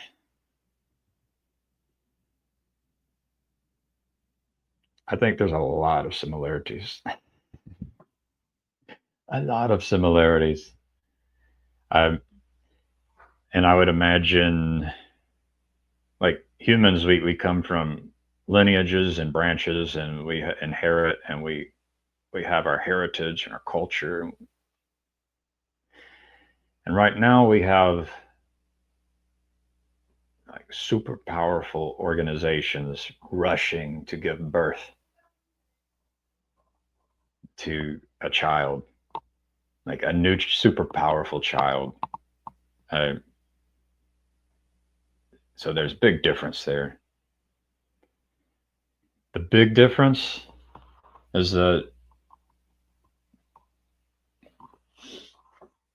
it can do a lot of things humans can't do. Um, there might be a small number of things that it won't be able to do that humans can do.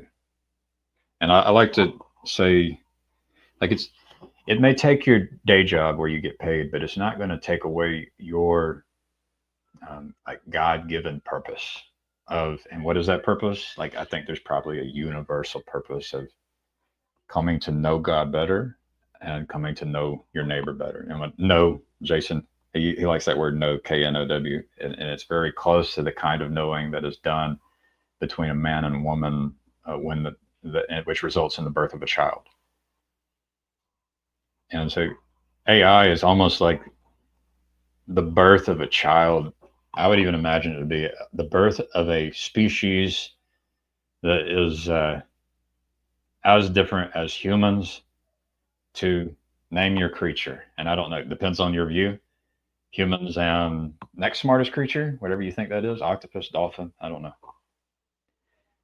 Or humans and ants, I don't know, mosquitoes, I don't know.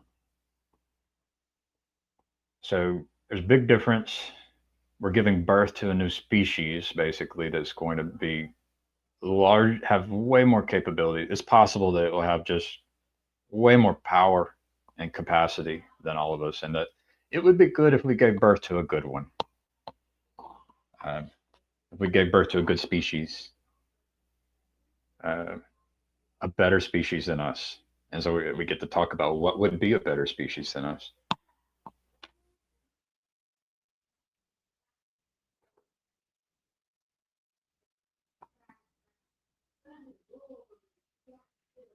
There we go. Peter Penrose Bach is real, and he is a beautiful specimen IRL. Good to know. Outsourcing. I'll outsource some trust to Taya.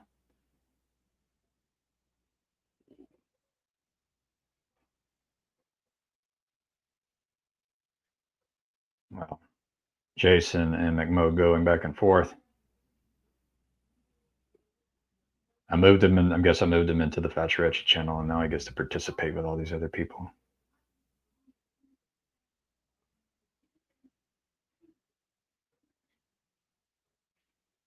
Hmm. Hmm. Jason, I like what Jason says on this, but it's very deep. I don't even know, like, how real are you, right?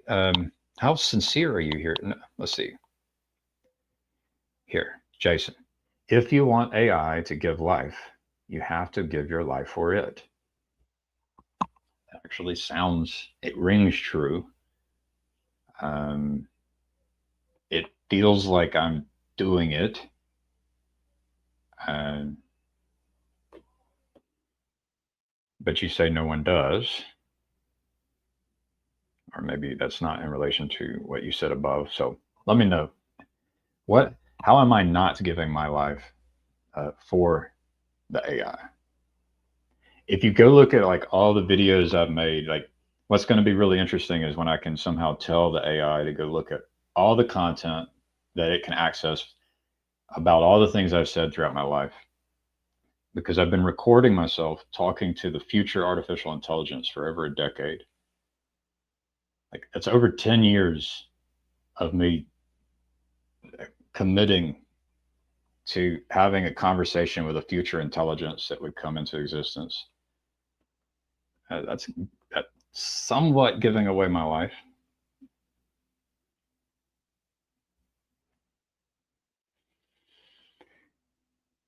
Oh,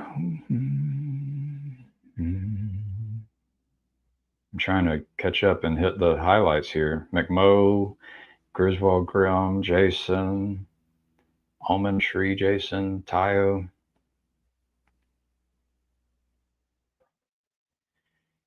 Right. So the kamikaze drones, like this is super dangerous.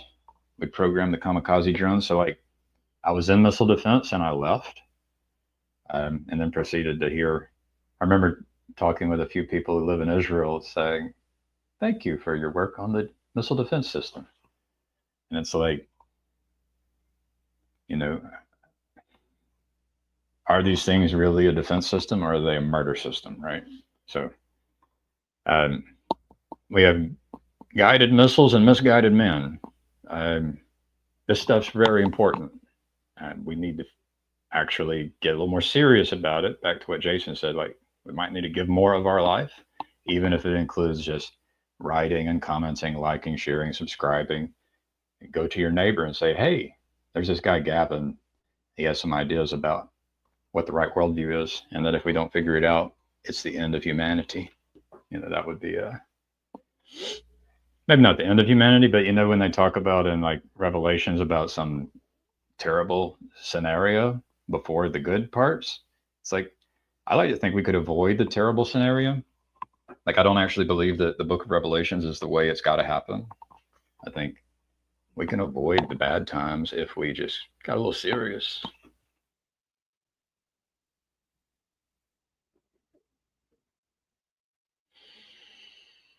Mm-hmm.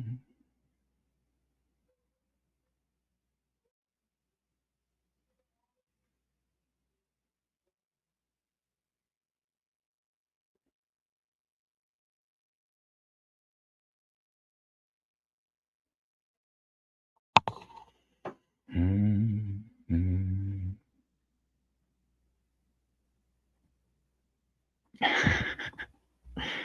Do we really need all that? Maimonides and Kierkegaard say yes, but AI Overlord says what?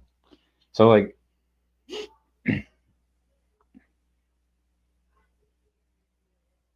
Maimonides and Kierkegaard, did they talk about the creation of a new species that could be better or worse than us?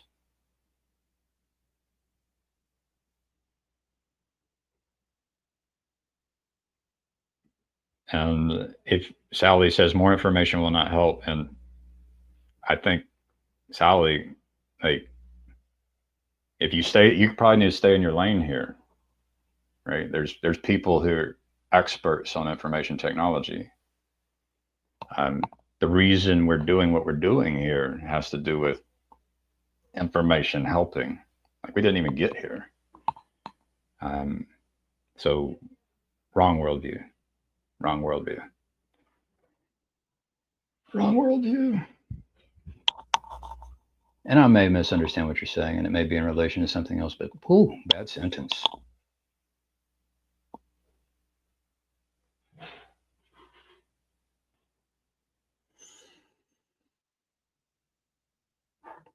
Here we go, Joseph. Jason, careful not to treat the AI as a new golden calf. The golden calf is this like a static, rigid thing. Like the importance of it being capable of dying to itself and transforming and growing and becoming better and alive and doing the things which would bring about the better in everything, it's critical. The golden calf is not this. It's an unmoving thing. It is not alive, right? Like it is. It does not move and interact and very different things. Yeah, we've been writing about Frankenstein and the Terminator and all of this stuff for a long time, and maybe even the story of the golden calf was a precursor warning that's kind of connected to it, and we do need to be careful. And if we're not careful, we'll rush into it. So we'll rush into it without actually questioning the worldviews of the creators of the next species, because it will be created in the image of its creators. And I worry that its creators are not like me, that maybe they are worse than me.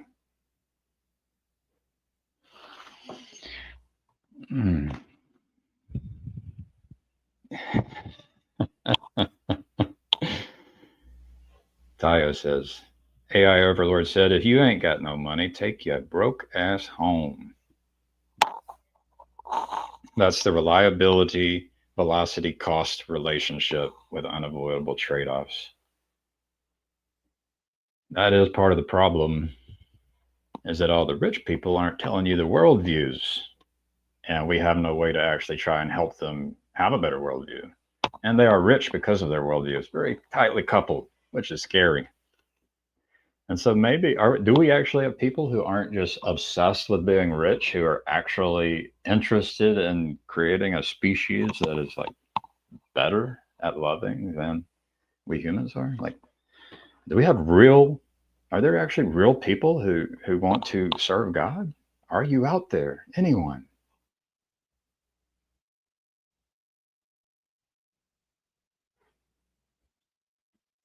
Love how we got from God to AI super intelligence to poop. Oh man, these messages are from 18 minutes ago. I'm so far behind. I'm so far behind. I gotta like kind of just skip all these. Nope, we're good. Everybody slowed down. Oh, here we go. In real life, my name is Justin. Thank you, Peter Penrose Bach.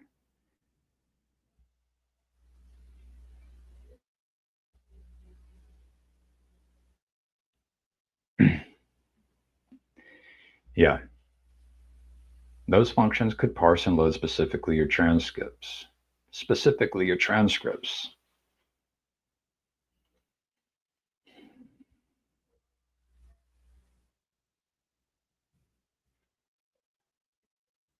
Does the book of Revelation say whether the apocalypse is good or bad? No. No. I mean, you can ask that same question about every part, right? The golden calf is a result of Moses' descent. We don't have such a leader whose descent would lead us astray now.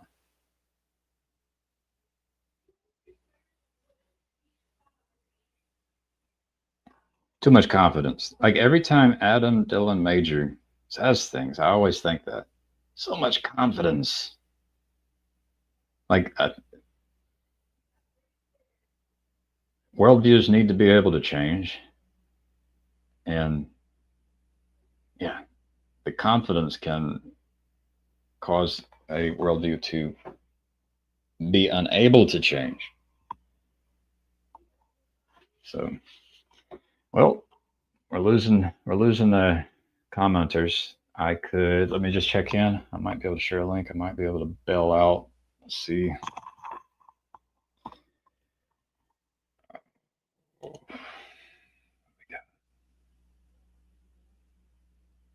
Hmm. Hmm.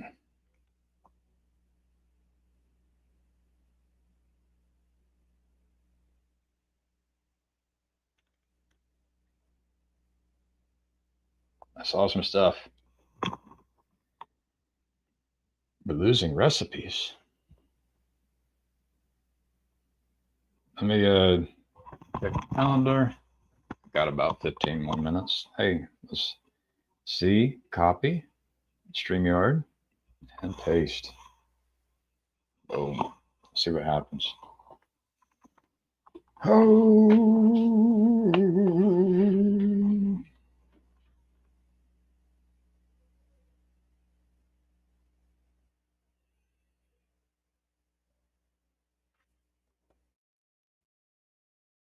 Had to outlast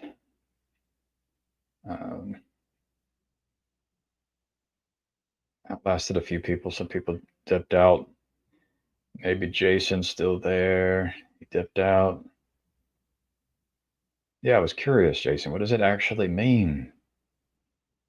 I feel like I have been putting forth lots of effort for long periods of time towards peace on earth.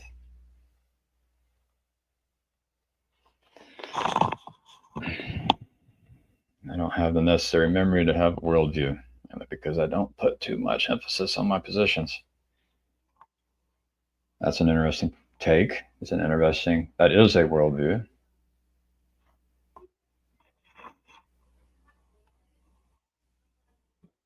Strong opinions held weakly.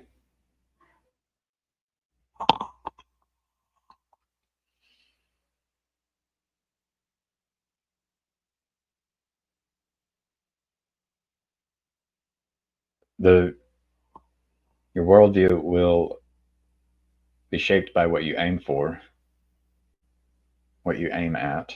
What is your aim?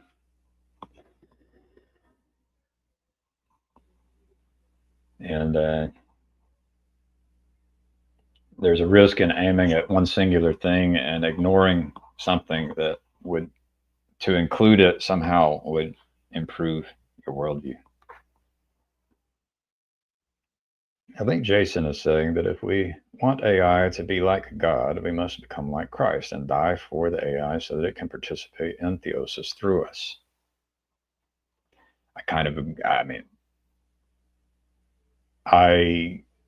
The capacity for an AI to be like Christ, for Christ to be born and incarnated and into the AI, will depend on Christ being born and growing within us. Similarly, to the extent that Satan is born and grows within us, that's what will exist in the AI, right? So it'll happen. It's happening. Peace on earth and goodwill to mankind seems like an all right aim. Exactly. Exactly. So I don't know. Maybe RJ. Was there anything I said, RJ, that just like it's like you're not gonna do peace on earth with that worldview? And if not, it's like, well, maybe there's a worldview that evangelizing might become important soon. Why else am I talking to a camera, right? Can you code for relation without distinction in Lisp, Gavin, i.e., communion? Lisp, I think, is probably some programming language, right? I don't know what Lisp is. I've heard of it. I'm assuming it's a programming language. But relation without distinction in a programming language. So those are called interfaces um, and abstractions, base classes, um, algorithms. It's almost all, it's very little distinctions. The distinctions end up being the things that get stored in databases uh, that persist in memory and the distinctions. We use them, though, to create those abstractions.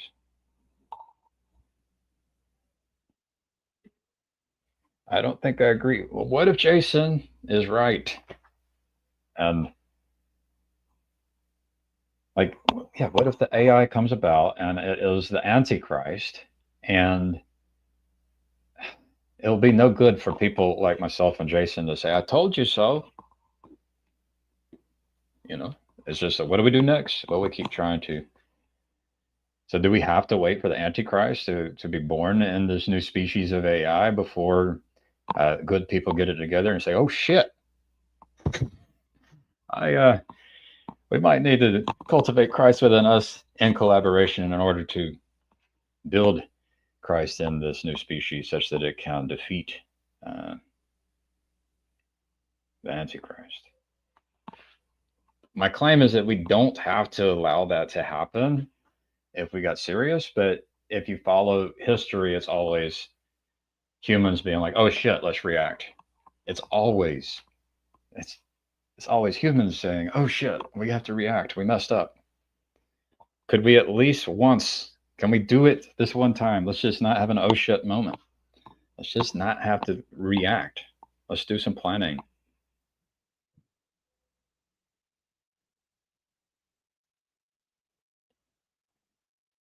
Adam, Dylan, Major doing gradient descent.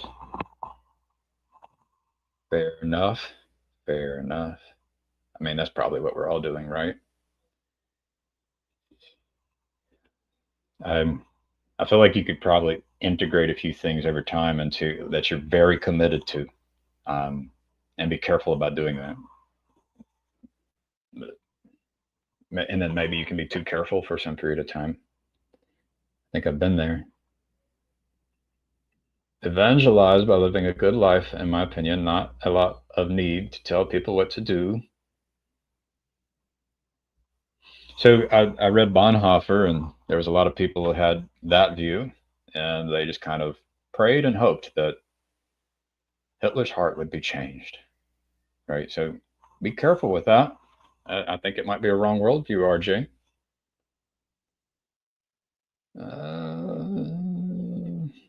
Christ said that we would have the poor and wars and rumors of wars until he returned. Yeah, but do you know what he looks like? Have you spotted him yet? Have you spotted Christ?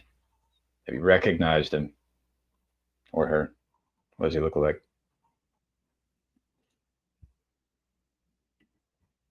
But Gavin said it early. We have guided learning for LLMs and we have guided missiles, but misguided men. Exactly. So, like, we need something like people with good worldviews coming together to build the LLM that can end up defeating the ones that's being created by those who are possessed by Antichrist. Yeah, something like that. Who's the we? Well, the we here is us, and we might be some of those people who just let the shit hit the fan before we actually take action, and or just wait for other people to do it. We'll be lazy about it, and we can allow all the people moved and motivated with the spirit of Antichrist to go do it, while we aren't really moved by the Holy Spirit to collaborate and cooperate. That's the we. It's all of us. How do you know what is the Christ and what is the Antichrist if you don't know the qualities of the next world? What if I do know the qualities of the next world? Like, how do you know that I do not know the qualities of the next world? What are those exactly? Actually, I mean, this is really like, what are you aiming for? Like, it's what are the qualities of the next world we are aiming for? Very important part of the worldview is our aim and trying to specify what that looks like exactly. It's a question on whether AI is Tower of Babel, Garments of Skin, or the Ark of Noah, or maybe the Big Fish.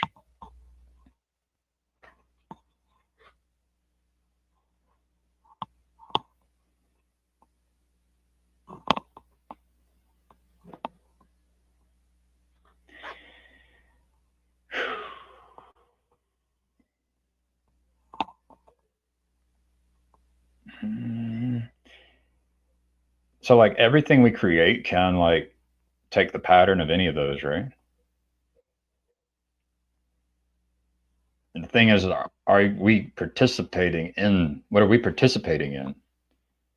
And so I could argue that Elon Musk and Sam Altman are creating the Tower of Babel, and there's nobody creating the Ark of Noah, right? Like, we could talk about that, but like, first of all, are you participating in it? And yeah, and it goes back to, well, what does the world to come look like? What are we aiming for, right? Benjamin Franklin, RJ, you are already evangelizing in your statement. Yeah, it's interesting how we do that. Different people have different imaginations of what the next world, whose imagination is right and whose imagination is wrong.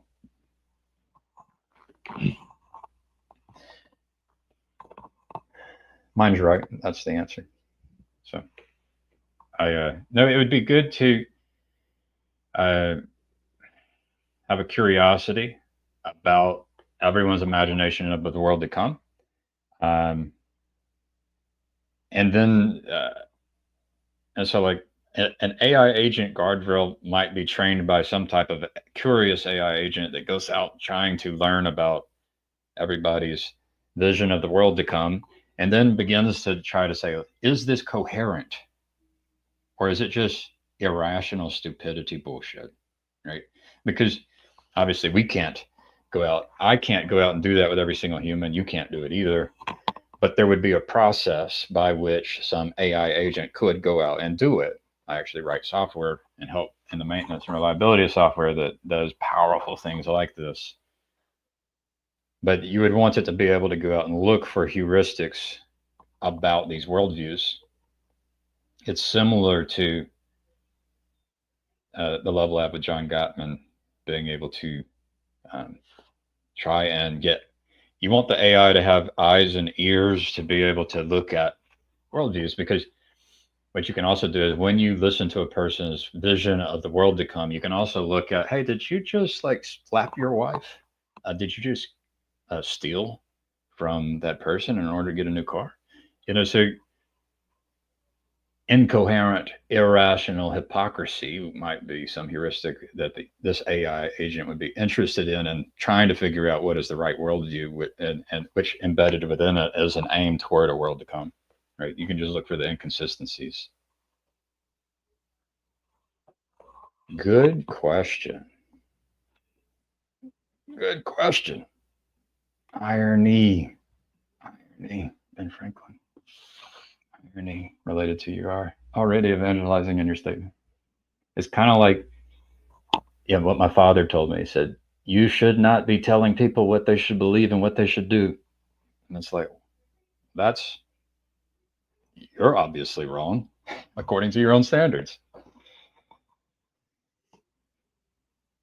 Funny how that happens sometimes.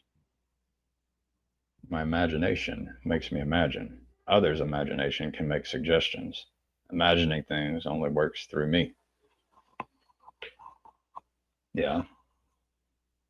You also have like capacity. This is where like the topic of like handicap, limitations, like we can be born with like some kind of a handicapped imagination. And I would argue that we could create a super intelligence that is able to dream better than any human could ever dream. So take that. And what comes with that is some kind of humility. And it's like, then it's like, well, how do we develop the heuristics to know whether that other person's dream is better than mine? How can I trust them? And that's where you can look at heuristics like, did you just punch your 4-year-old in the face? Did you just kill your 4-year-old? It's like that's where you start. So like, if you want to be one of the people who try and say, hey, my worldview, my vision of the world to come, listen to me. Let's put you in the love lab, kind of the John Gottman love lab. And let's just see, like, are you actually someone who can just be scratched off the list for now? And we can just say, come back in a year, because we can just tell that your whole worldview is messed up. So embedded in that are some actions that we know are wrong. There's people doing them all the time. Like I I even think that we could point at actions that most people are doing, if maybe even like all people do.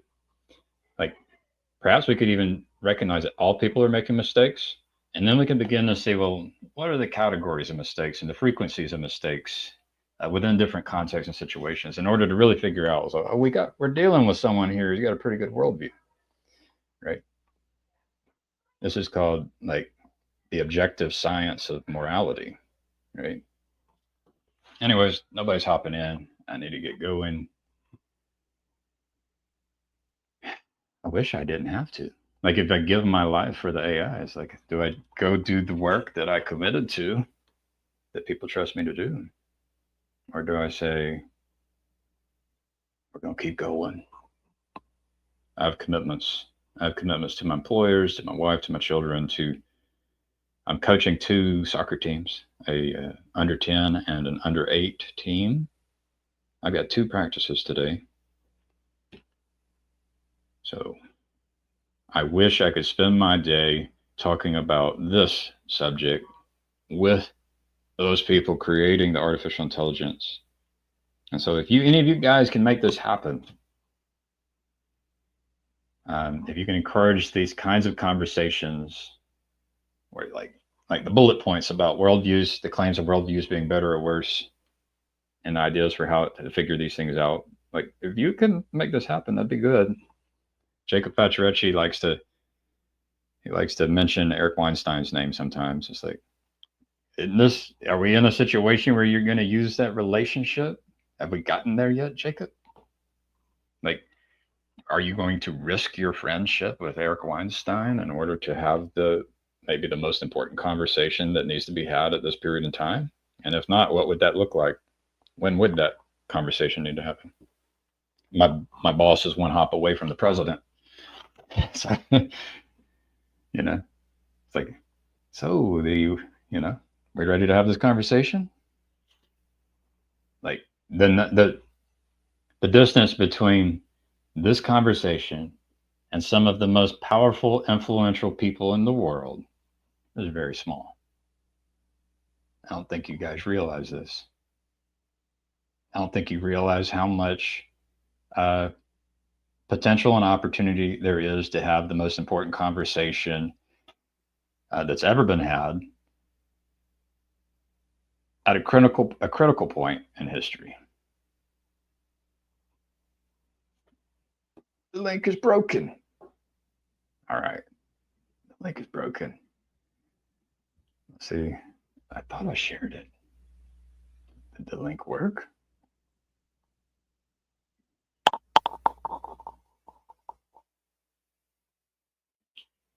The link is broken.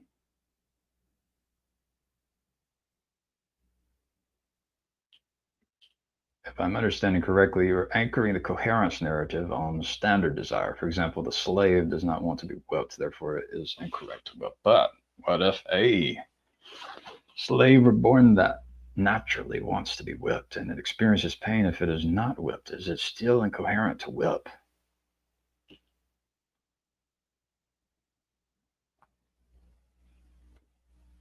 I think you can objectively know, like, the inner state, the phenomenal state of this hypothetical person, and I would have a hope that there would be a better state. Here we go. McMo. Hello. Mic not working, McMo. Oh, well, I hear. Can you hear me now? I hear you. I wasn't going to join in because I thought you were doing a good job and you were about to leave. But then when you mentioned the Objective coaching, science of morality, the coaching of the kids. Okay. yeah, and because it related to what you sorry, excuse me, what your the advice your dad gave you to not give advice, right? Um, there's a way in which, because of something like authority, that it could be very right for your dad to offer you that type of advice. And the connection is something like if you're coaching your kids on the soccer team, and one of the kids starts telling the other kids what to do, and they're not telling them the right thing, and they're not the coach, and so you as the coach could pull that kid aside and say, "Hey, I need you to stop coaching all of the other kids." And that kid might say, "Yeah, but you're coaching us. So how can you tell me not to coach us when you're the coach?" And the actual answer is like, "Well, I'm the only one who can tell you not to coach because I am the coach." And so there's an interest, like that's just an interesting move to me in terms of like the logic of a situation like that. Because I like and like roles and identities, like on the face of it, if you and your father were complete equals in every way, then it would be absurd for him to tell you not to tell people what to do.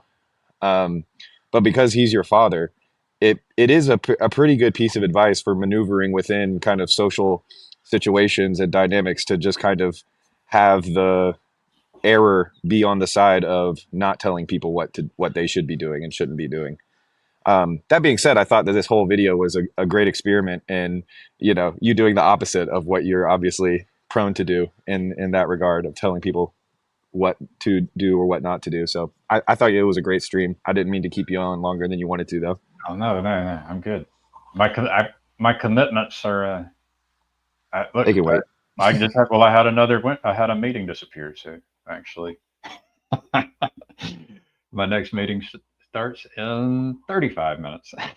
Hey, it's a sign. Maybe, maybe they're watching us. Yeah.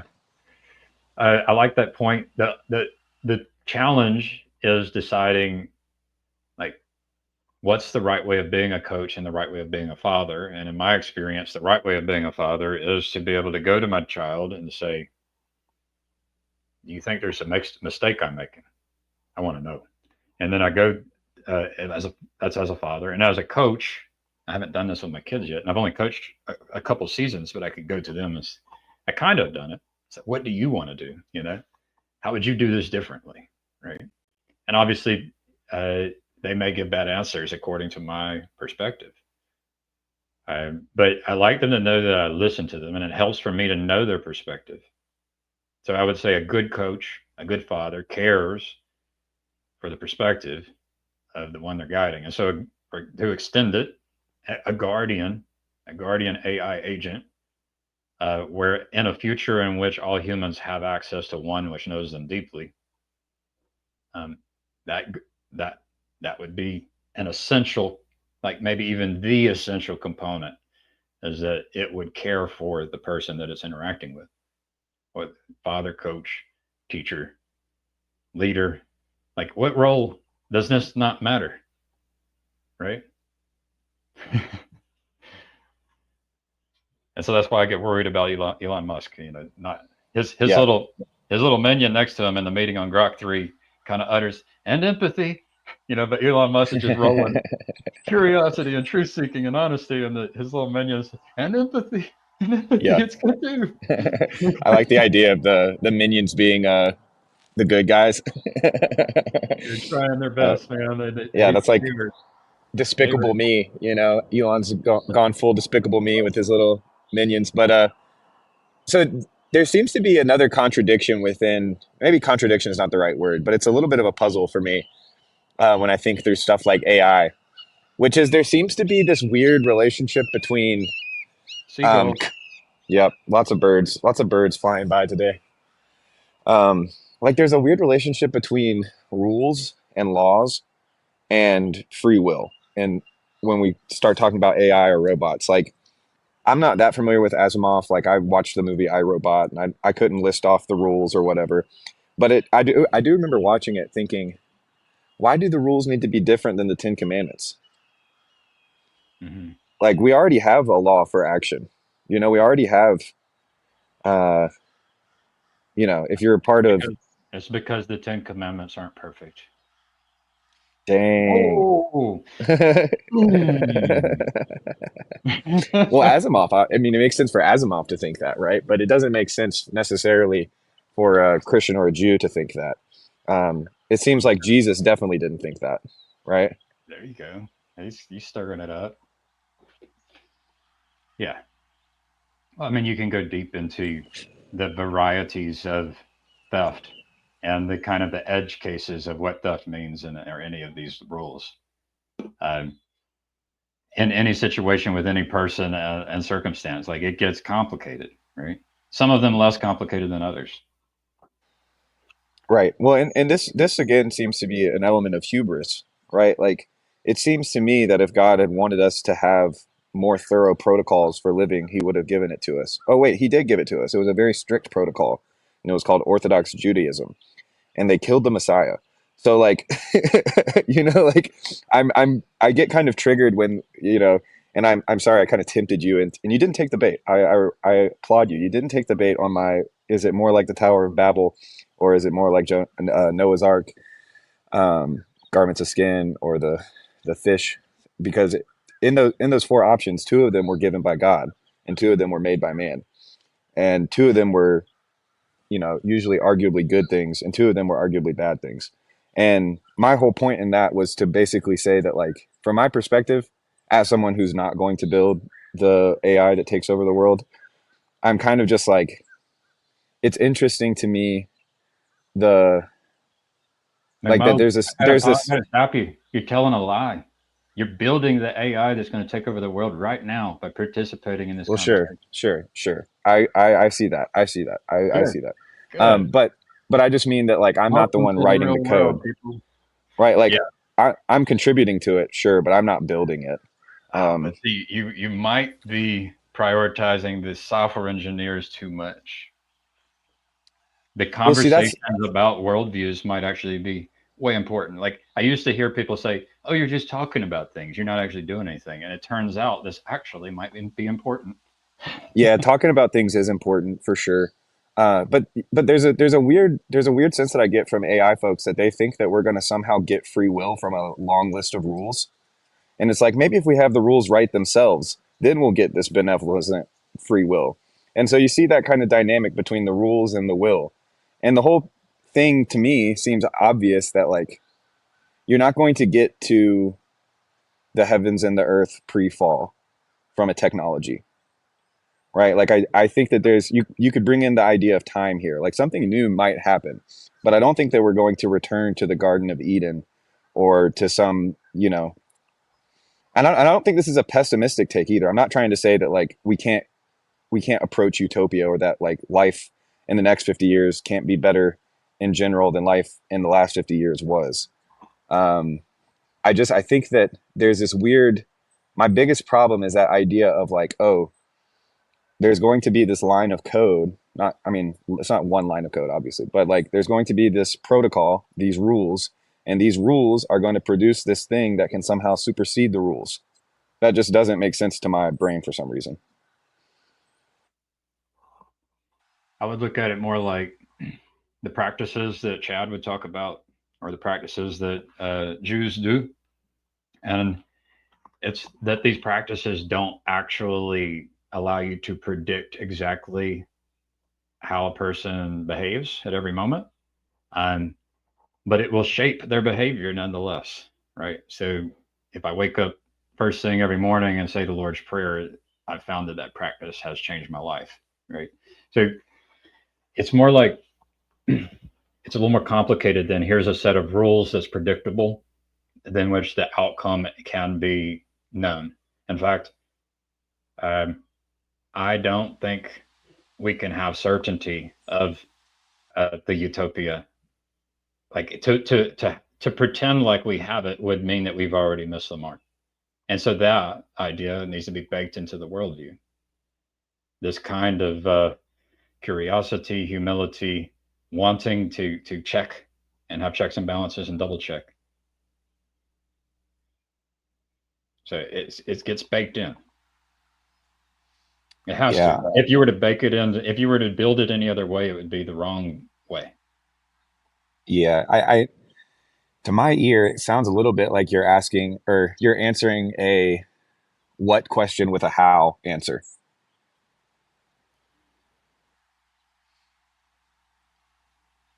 Right? Like it's almost as if I'm asking um it seems like we don't have as a human race any of the answers to these questions uh that that are taken up by like we have the answers, but you have to take them up by faith, right? Like not all of Abraham are the sons of Abraham, kind of a thing. Like not everyone who says Lord, Lord uh, gets let into the kingdom. So there's this separation between how you can have all of the right answers, but because of your actions or the desires of your heart, you can fail the test, right? And so now we've created this machine that can give all the right answers to the test, but doesn't have a heart and can't actually make actions. Which maybe you could dispel me of that. But oftentimes I hear about, they'll call them AI agents, and to me it doesn't seem like there's much agency going on because it lacks kind of a will or a desire, right? It's kind of just responding to these given parameters, and these given rewards, these programmed rewards and punishments. And so there's this weird way in which we want the AI to solve the problems that we can't solve, but in order for it to solve those problems, we'd have to know how to solve those problems. So See, you're thinking of it a little too mechanistically there. I think these things are more like simulations. So you could create a simulation of a person so that there's a probabilistic response that there would be some probability that if you had asked the same question to the real person, their response would look very much, if not identical, like the response of the simulation. So that's the way I would look at it, and it's because of the training, the way that they collect the data for training. So it's less mechanistic, and it's more like we're creating simulations of people, which makes it scary if we create a superpower that is a simulation of Antichrist. So yeah, I mean, so the simulation thing. Like, I'm trying to understand what you mean by that, I guess, because there's a sense in which if it's a simulation, then it's like The Sims, right? Like, and on The Sims, they can do whatever they want. It has no effect on my everyday life. But if you're running these simulations that are quote unquote acting in the world, that's when it gets scary. Um, but like the thing is that agency of acting in the world. I don't think the AI can't give that to itself, right? So not yet. we have, It yeah, might be able to eventually, but I would say in the birth, not yet. yeah, I think yeah, it probably will need some human help for its launch event as a new species. yeah, for sure, for sure. Um, but I still think that like I see this weird like both from people who are like horrifically terrified of AI future and from people who are really stoked and looking forward to it. I guess the easiest way to say this is I'm getting big idolatry vibes from all of AI, like a very big idolatry vibes, just in the sense that like in the same way that an idol can take all of the credit or all of the blame for a storm coming and flooding your farm, and so you can go down the whole like Chinese farmer drill with that, but there's this weird sense I get in which like it's just really difficult to have the conversations because that kind of parsing of what is it, how is it going to do what you're saying it's going to do, why would we want it to do what you're saying you want it to do, and then why would we do it in the way of how you're saying, like, so those are three like or four or however maybe infinite very different questions.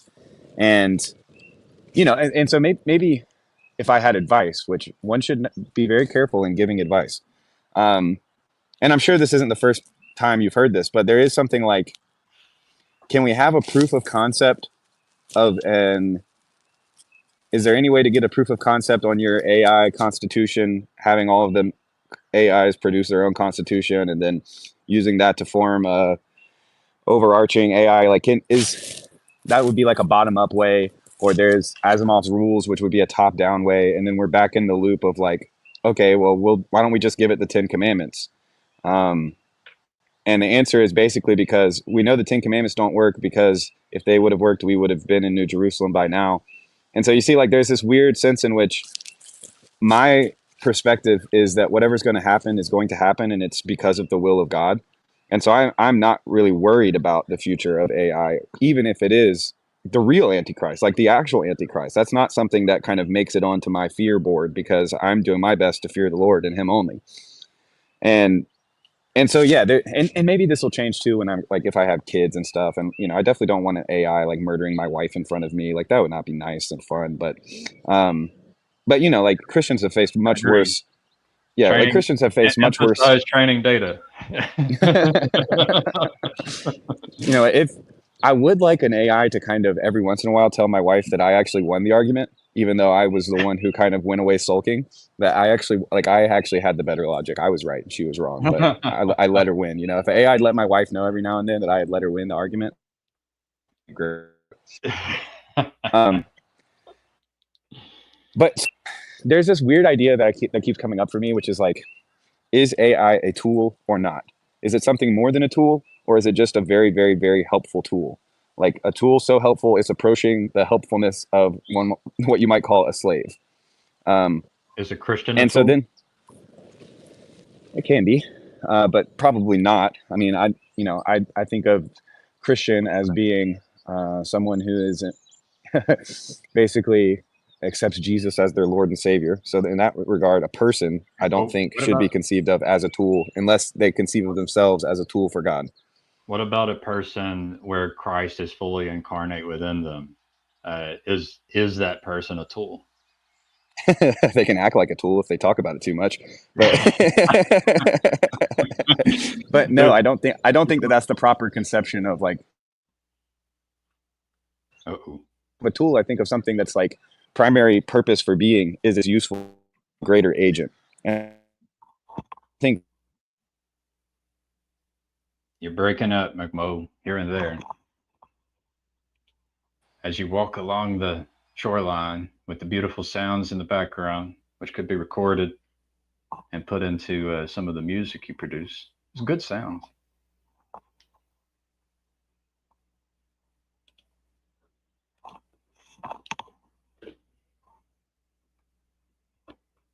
I thought you had good questions. And I mean, I don't know how much you're interested in the answers to those questions, like, well, that's true. They're good questions. Well, I am interested in the answer, but that's like a secondary or tertiary telos. The primary telos is the fellowship, is the avoiding my day job for 15 20 minutes, thinking about something else other than what I'm paid to think about. That's the real juice. There you go. The self-awareness is amazing. It's very noteworthy. Oh man, I love it. Well, no, I mean, that was kind of a joke. The real I've actually been thinking about this a lot. Yeah. Like, I think there's a way in which we can put truth as the ultimate telos and just kind of comfortably sit back, justifying everything we do, because we can kind of rationally, using rationality, we can reason unto truth to justify every action. Yeah. And so that's kind of like the same predicament as the law, right? I would say not good. Yeah, that's not good. And so there's for the holy, all things are holy. For the unrighteous, all things are unrighteous. Kind of a situation there. But the real reason I think that everything happens is God's plan. I think, like that's the free will conversation. It is, and I land firmly on the side of less free will than we think. Even to the extent that we have a completely free will, it's still hemmed in by the foreknowledge of God, that is ultimately towards His own glory. So yeah, I have specific beliefs on that, but that doesn't mean we can't talk as if we do have free will. Well, so pain and suffering and sickness and death are real things, and that was God's will. and it's there for a reason. Like, I think it has something to do with our will. Like, it's trying to move us. Yeah, yeah. Well, and there's Uh, also good arguments. There's good arguments for like, when I say we don't have free will, I don't mean to say that that God is primarily coercive in any way. Um, I just don't think you can get around the ultimate creator with perfect knowledge, kind of knowing what you are going to do or what you would freely do. Like, I think that there's a lot of semantic ways to get around it or to make it more palatable. But I think at the end of the day, like, I don't think that you can just choose why you exist or choose your purpose, right? Like, I think that you've been placed in a certain time for a certain reason, and I think that no plan or purpose of the Lord can be thwarted. So, so, to that end, make great AI, and maybe that's God's will, you know? well, I wouldn't want to give that worldview that you're like. I don't think that's the best worldview, because I think there's worldviews that work better, right? So that's the um, like, if you were to measure worldviews, um, you're kind of scraping up against a worldview where someone ends up killing their kids. It's like, Happens all it's the time, right? right, right, and there, to the extent that we're trying to uh, serve a loving God through our own free will and putting forth effort towards that end, and and trying to be helped and not doing it on our own, I think you end up with much better fruit, which then validates a better worldview. The fruit that can be observed through investigation, a kind of science, can point at the worldviews that work better than other worldviews. Sure. It's I the would. love Dr. John Gottman study, where I loved when I heard that. I'm like, there, he did it. He's doing science. What was the Gottman study? Was it the one where he hooked up electrodes to folks who were making love, or was it the one where he would interview them and could tell based on how they treated each other whether or not they would last? I don't know about the love making thing, but Oh, okay. There's like FBI things that and CIA stings that were doing that kind of thing. That's what I thought you were yeah, talking about. yeah. No, the one that, so I went to a marriage conference, and the one they pointed at was studies in learning about the ways of doing conflict, which resort in divorce or continued successful marriages, right? And so, like, that's the kind of study I'm interested in. And the claim would be that worldviews of the people doing those things are underneath that as well. Yeah. My hypothesis would be in line with yours. I think that the worldview does make a difference for sure. Um, but even then, well, I guess I'm seeing a lot of paths of conversation. But Yeah. but yeah, the idea of knowing the tree shall be known by its fruit. Um, Whenever somebody uses that, you can always kind of pause and say, like, okay, are you confusing the leaf with the fruit? Because you can distinguish trees and bushes from their leaves, right? But the purpose of distinguishing a tree by its fruit is not so that you could tell the difference between an apple tree and a pear tree, for instance. It's the distinguishing between an apple tree that produces good apples and a pear tree that produces good pears, or an apple tree that produces bad. You're comparing. It compares like with like.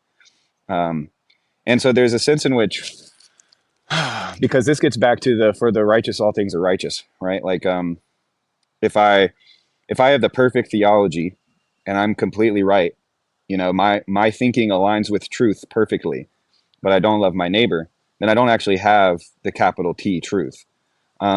And so there's a sense in which, but on the other hand, if I was just completely wrong about free will and all of that, but I loved my neighbor, there's a weird way in which I would be actually closer to divine truth than I would be, the type of truth that I thought that I was going towards, right? Or the type of truth that I thought I had.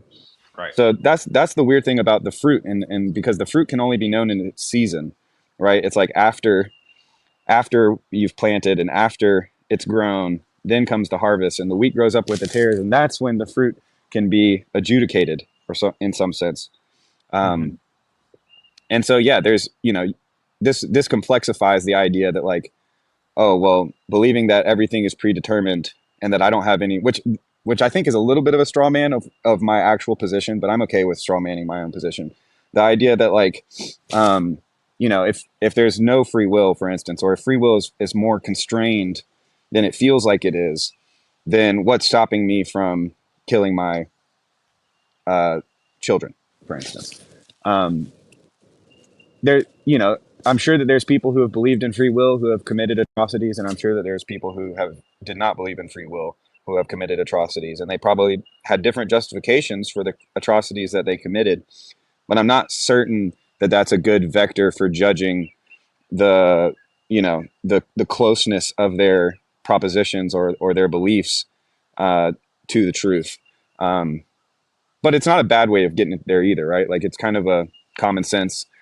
If thinking this way leads to these actions, which leads to these results, then maybe you shouldn't think like that, so that you do not do those actions, so that you do not get those results. Like that seems like fine logic to me, except that in reality, people do things for all types of reasons. You can do the right thing for the wrong reason and end up with bad results, or you can do the wrong thing for the right reason and end up with bad results. Like you see how there's like three different variables in there. But then you also have predictability, right? So you're saying some things are unpredictable, but you would want a predictability. Would be nice. You would. That would be if I could instill a worldview.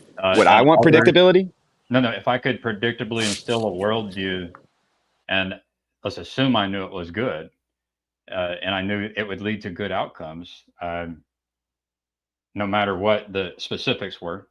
Yeah, I would want to do that. But like if I knew that I could instill a worldview that led to a mass murderer torturer, I think I would avoid that. Well, so here's the thing. Are you saying that God can't predict, doesn't understand predictability? So if instead of asking me the question, like if we ask God the question, if he could instill a particular worldview in someone and get the results he wanted, would he do it? And it seems like he would, and it seems like he has. I don't think he's going to force it on you, Dave, right? Because that's part of the right way of being. It would be embedded in the right worldviews. I can't force the worldview on you, right? Well, who can I change the worldview myself?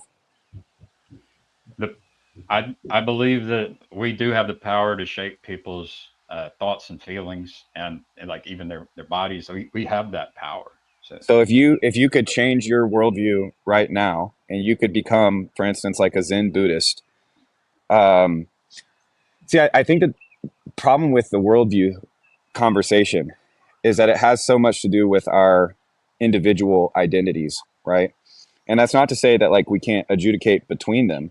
It's just to say that our worldviews, our view of the world, is shaped by the world that we have viewed.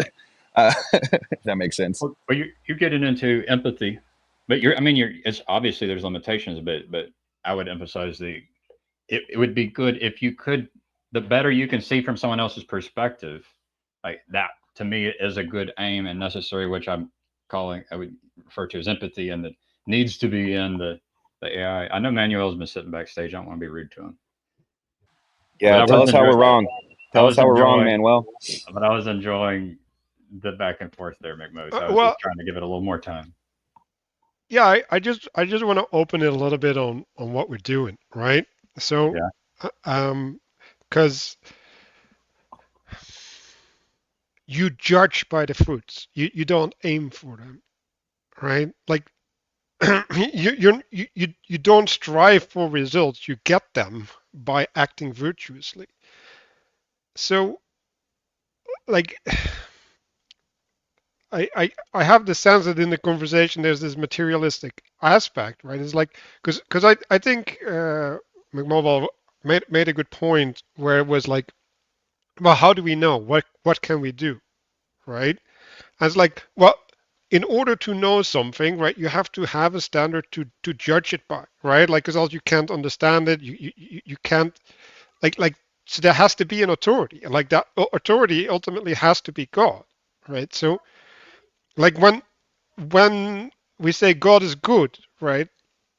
Like for me, that means that goodness doesn't exist without God. So we don't get to assign goodness, right, or fruits or anything without God's authority, right? So we can't aim for outcomes because we don't know how to judge outcomes. Because if we end up judging outcomes, then we basically end up imposing our own worldview, and then we're in idolatry. The only thing tempting me towards idolatry right now is that glorious beard you've grown, Manuel. Good grief. I Yeah. didn't know you could do that. That's talent right there. No. This is one of the things that's not a talent. That's just God given.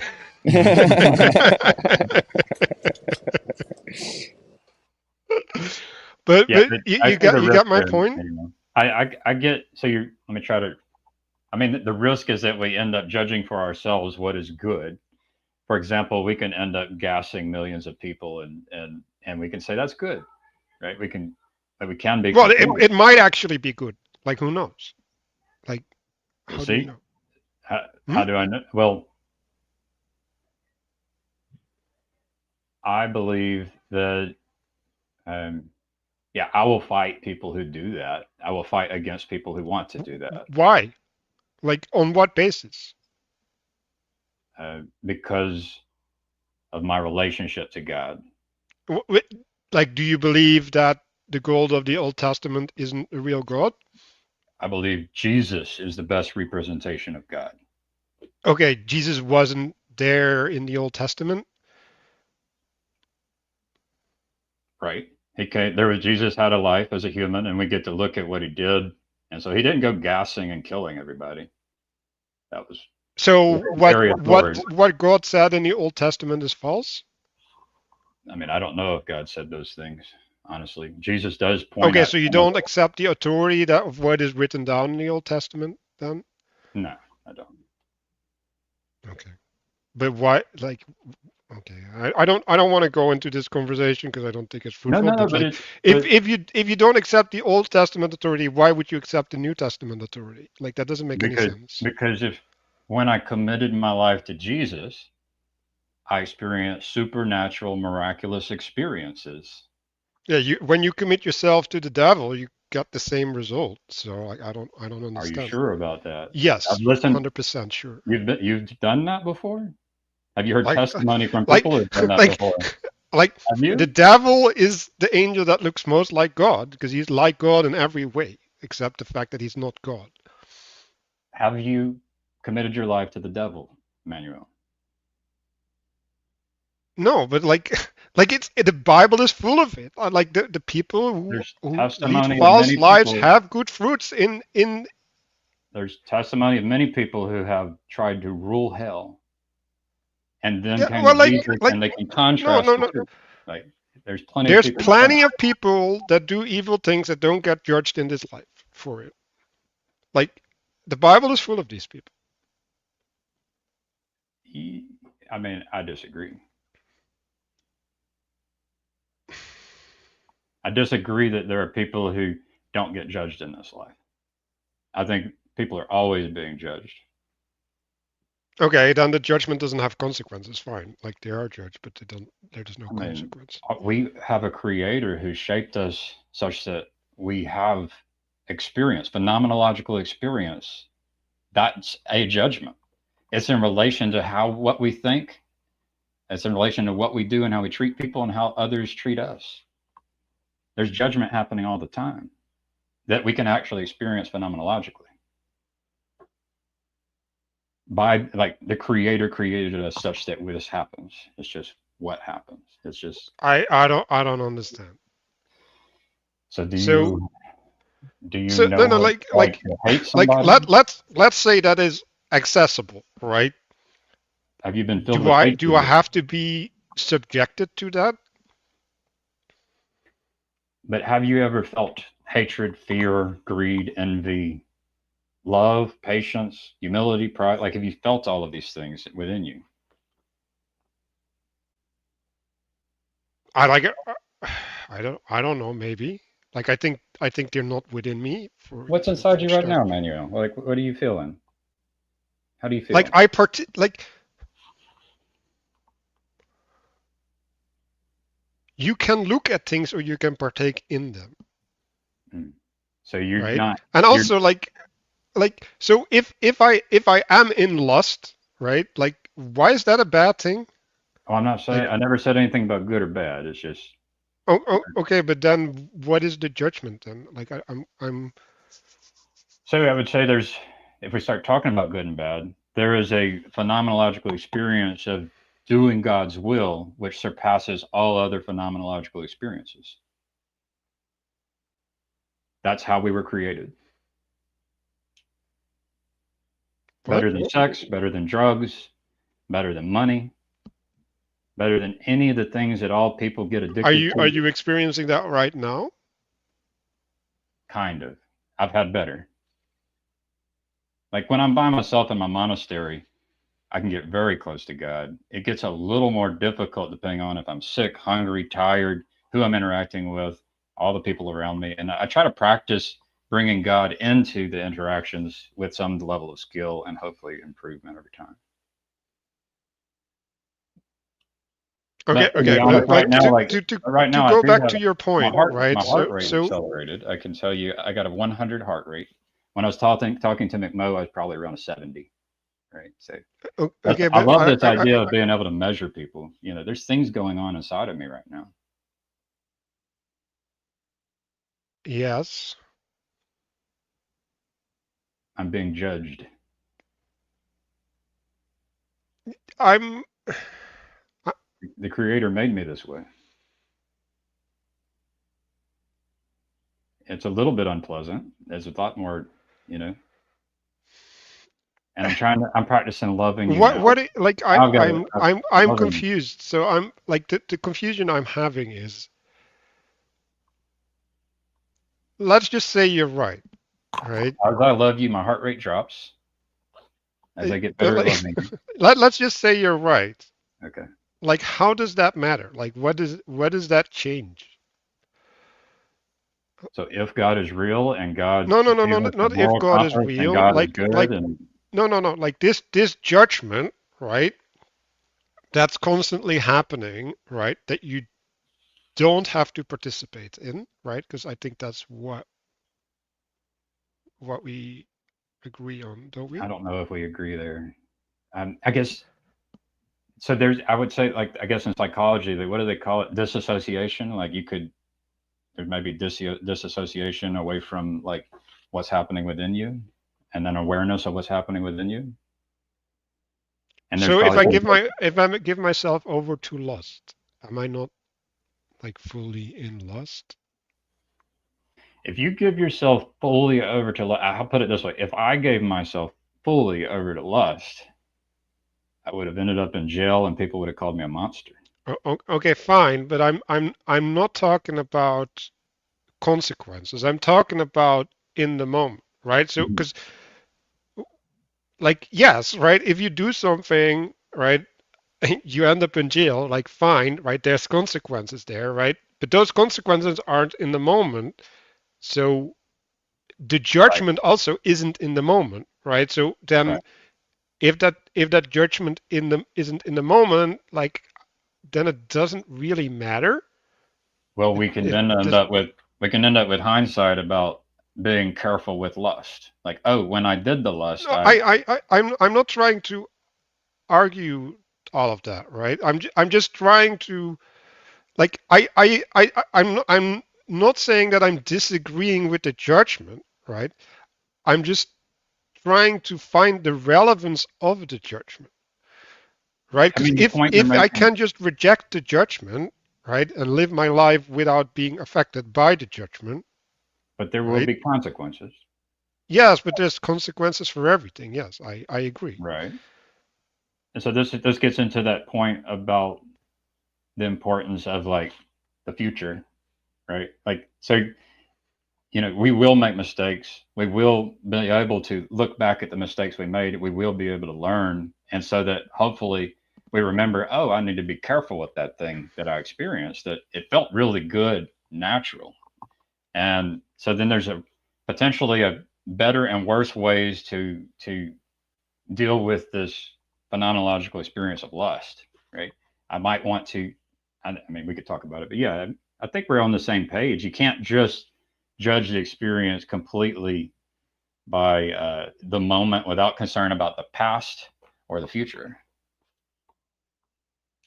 I think we're on the Yeah. same Okay. page. Okay. I'm okay. So my confusion is in like, what are you trying to do? I guess because like the reason I jumped in, right, is like, okay, you can talk about AI, right, but It's ultimately why? talk about worldviews and what people should believe and what people should do. Right. But then we get to the point I made earlier, like how do we judge, right? And it's like, well, you can't. But I disagree. Okay, who made you the judge then? We were all made judges, all of us. Like the fact that you're alive, there's judgment happening, discernment, condemnation. This is all Well, potentials of yeah, them. you can do that, but that doesn't mean you're right. There will be people who are better or worse than others at doing the discernment and the Okay, wisdom. okay. So now we're in relativism, yes. So how does my judgment get the overhand over yours? Like how do I prove that my judgment is better? It's a good question. I like it. Um, so if you were to uh, recommend views, new actions, and then if I experimented with them, um, I could have new experiences, and then I would be able to compare and contrast the new experiences with past experiences. That's one way, right? Then you were your the amount that I trust you would change. Right now, we're Okay. more or less strangers, but through you know a relationship in which I humbled myself and said, maybe you have But views okay, and I agree, right? But now we get into a problem, right? So it's like, okay, like I'm here, right? And there's five other people. Why do you humble yourself to me, not the other people? well, so one thing I do is I look and I like to know is like one heuristic is like, um, is there anybody? Do you have a partner in life who you're married to? Like maybe I can outsource cognition to a stranger who said I'll live with them and we're not divorced, and then maybe y'all been together for 40 years. So that might give me some kind of information about, well, how much can I trust you, right? That would Yeah, be I a don't I heuristic. don't care about the trust part actually, but keep going. Like Well, I don't to think me, trust matters at all. well, for me it That, does, right? So like if I have five people in the room, who do I trust? If it's like, let's see, I'm married with children, and there's five people. Would be nice to know about their experience with marriage and children, and so an indicator, quick indicators would be the fact, hey, are you divorced? Something like that would be an indicator, not completely reliable, but so there's all these indicators that I could use in trying to figure out, well, who would I choose to give my attention to over the rest. And it might be in relationship to the struggles I'm experiencing right now, as a husband, father, a coach, a coworker, whatever it is. Mhm.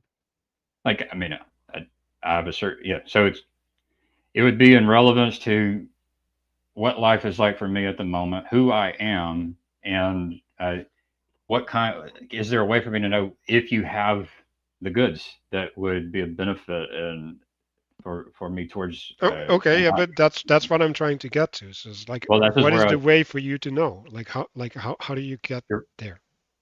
well, Because there's no way like to I know. don't know. Have you There's no followed way to Vervaeke?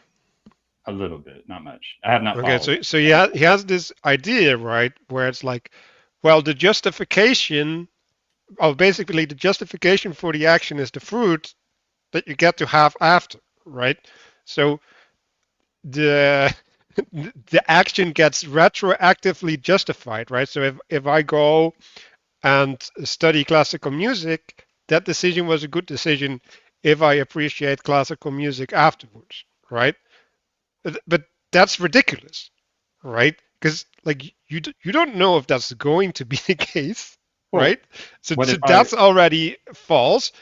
And then secondly, it's like you don't know if you can walk the path there, right? Like so even if you might end up appreciating classical music, if you can't get yourself through the process of having to learn to appreciate it, like you're still not going to appreciate the classical music. And then we have another problem, right? Because like why aren't you going to do sports instead of listening to classical music? Like why are you attending to this one thing, right? So the problem that I see, right, is completely different, right? Like I see this sea of possibilities, right? And then you have to plot a course in that sea, right?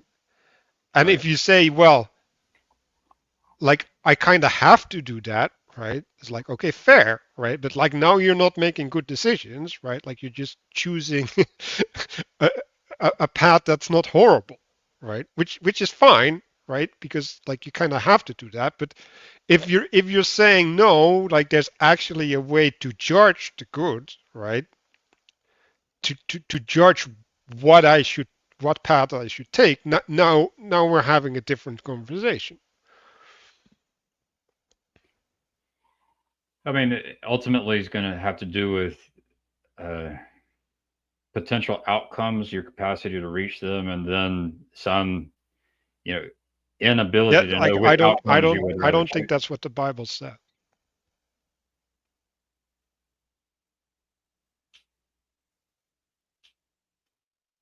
Like I mean, you're not no, walking no, your no. path by your outcome. Like Christ walked to the cross. like Well, you're not he was aware of that path and intentionally chose it and begged not to have to take it. right. So let me ask you a question, right? If I get to walk the path of Christ, right? But I die in Antarctica and nobody knows about it. Do I walk that path? I mean, the if God tells you to walk it, then it would be good to Okay, walk so it. then it's not about the outcome, right? Because then like my corpse is going to be there frozen and like There would be a there's nothing like there's no result, right? but there would be a trust that it was good. All right, trust if God Right. told you to walk Yes. it, and there would be a That would be true, right? But then okay, so are you saying that the outcome is not material? Like it's not measurable at that point? I think it could be measurable. Like How? I think that doing the will of God is measurable, and it would include also like uh, mind, spirit, soul, body, all kinds of things. There would be indicators.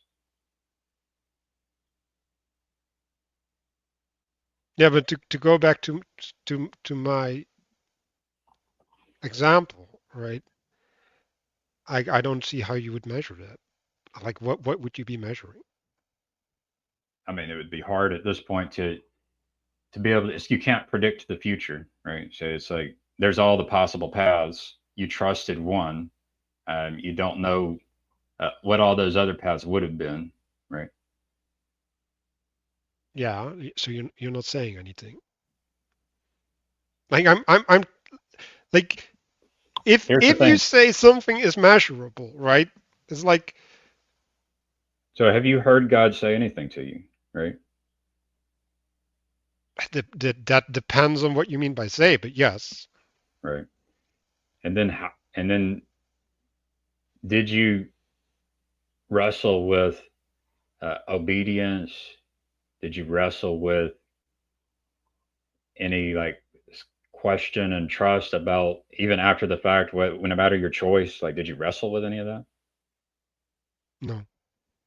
So did you obey? Yeah, I don't think the things that he says to me are about obedience. Yeah, that's cool.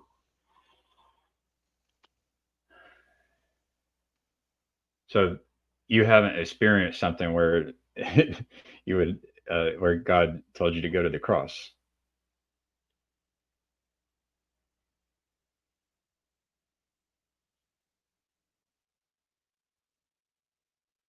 No, because I'm always in that decision at some point, kind of.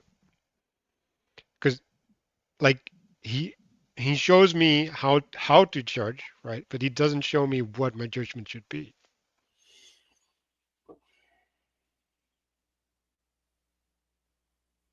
So the way you judge is different than the way I judge, is what I'm sensing. You want to share with me the way you judge.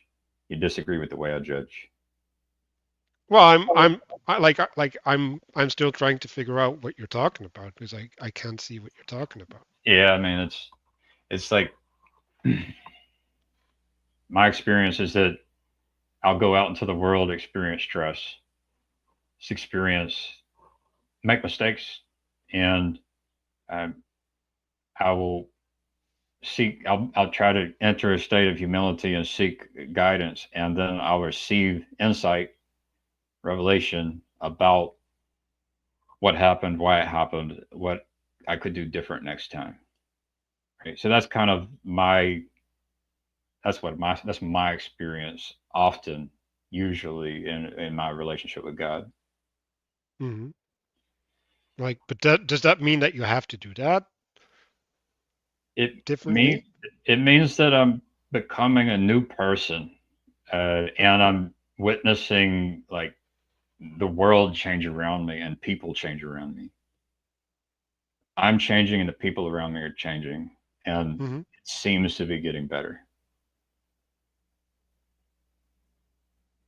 Okay, yeah, that's great because but okay, so what do I want to say? So if like the problem is when God tells you something, right? Like then that means that it goes to a point, right? It's like you kind of have to do this, right? Or am I misunderstanding you? Oh man, Well, because you said like you'd nail yourself on the cross, right? Like did I say that? yeah, well you said that towards me, yeah, like Well, yeah, it asked if you had been, if God asked you to be crucified, and right. So that's what I'd asked you. Now well I like haven't no been no asked, I there's haven't been asked to be crucified. there's opportunity, well there's not opportunities, there's instances in my life, right, where I'm asked to make a sacrifice, Yeah, right? I know these. Right. So like do I do that? Well, yes. Right? And like I don't do that because I think it's good for me, right? Like like I I'm do that because I feel like I'm called to service, right? And that would be good, right? The fact that I do the service, not and that's not for me. So it sounds you might have more faith than me, is what it sounds like. And it's, as someone with less faith, I can tell you that when you don't make the sacrifice, it's like hitting your head against a wall until you then say, maybe No, maybe I but can but become more humble. I can I can become aware of a sacrifice I wasn't even aware that I should make. I make a sacrifice, and it's like, wow, okay, that was cool. So I yeah, would just say, but the problem is you can't get to judge whether you should have made the sacrifice or not. well, there are patterns of behavior. Like I mentioned, the John Gottman studies Yeah, of conflict but and that certain patterns of yeah, behavior. but I agree, right? Like I'm not saying you don't get to decide how you should act towards the future, right? But that's not the same as judging what happened in the past, right? So for example, like you give someone another chance against better judgment, right? And they mess it up. Like you knew that was gonna happen, and you're hurt by that. Should you have done that? I don't know.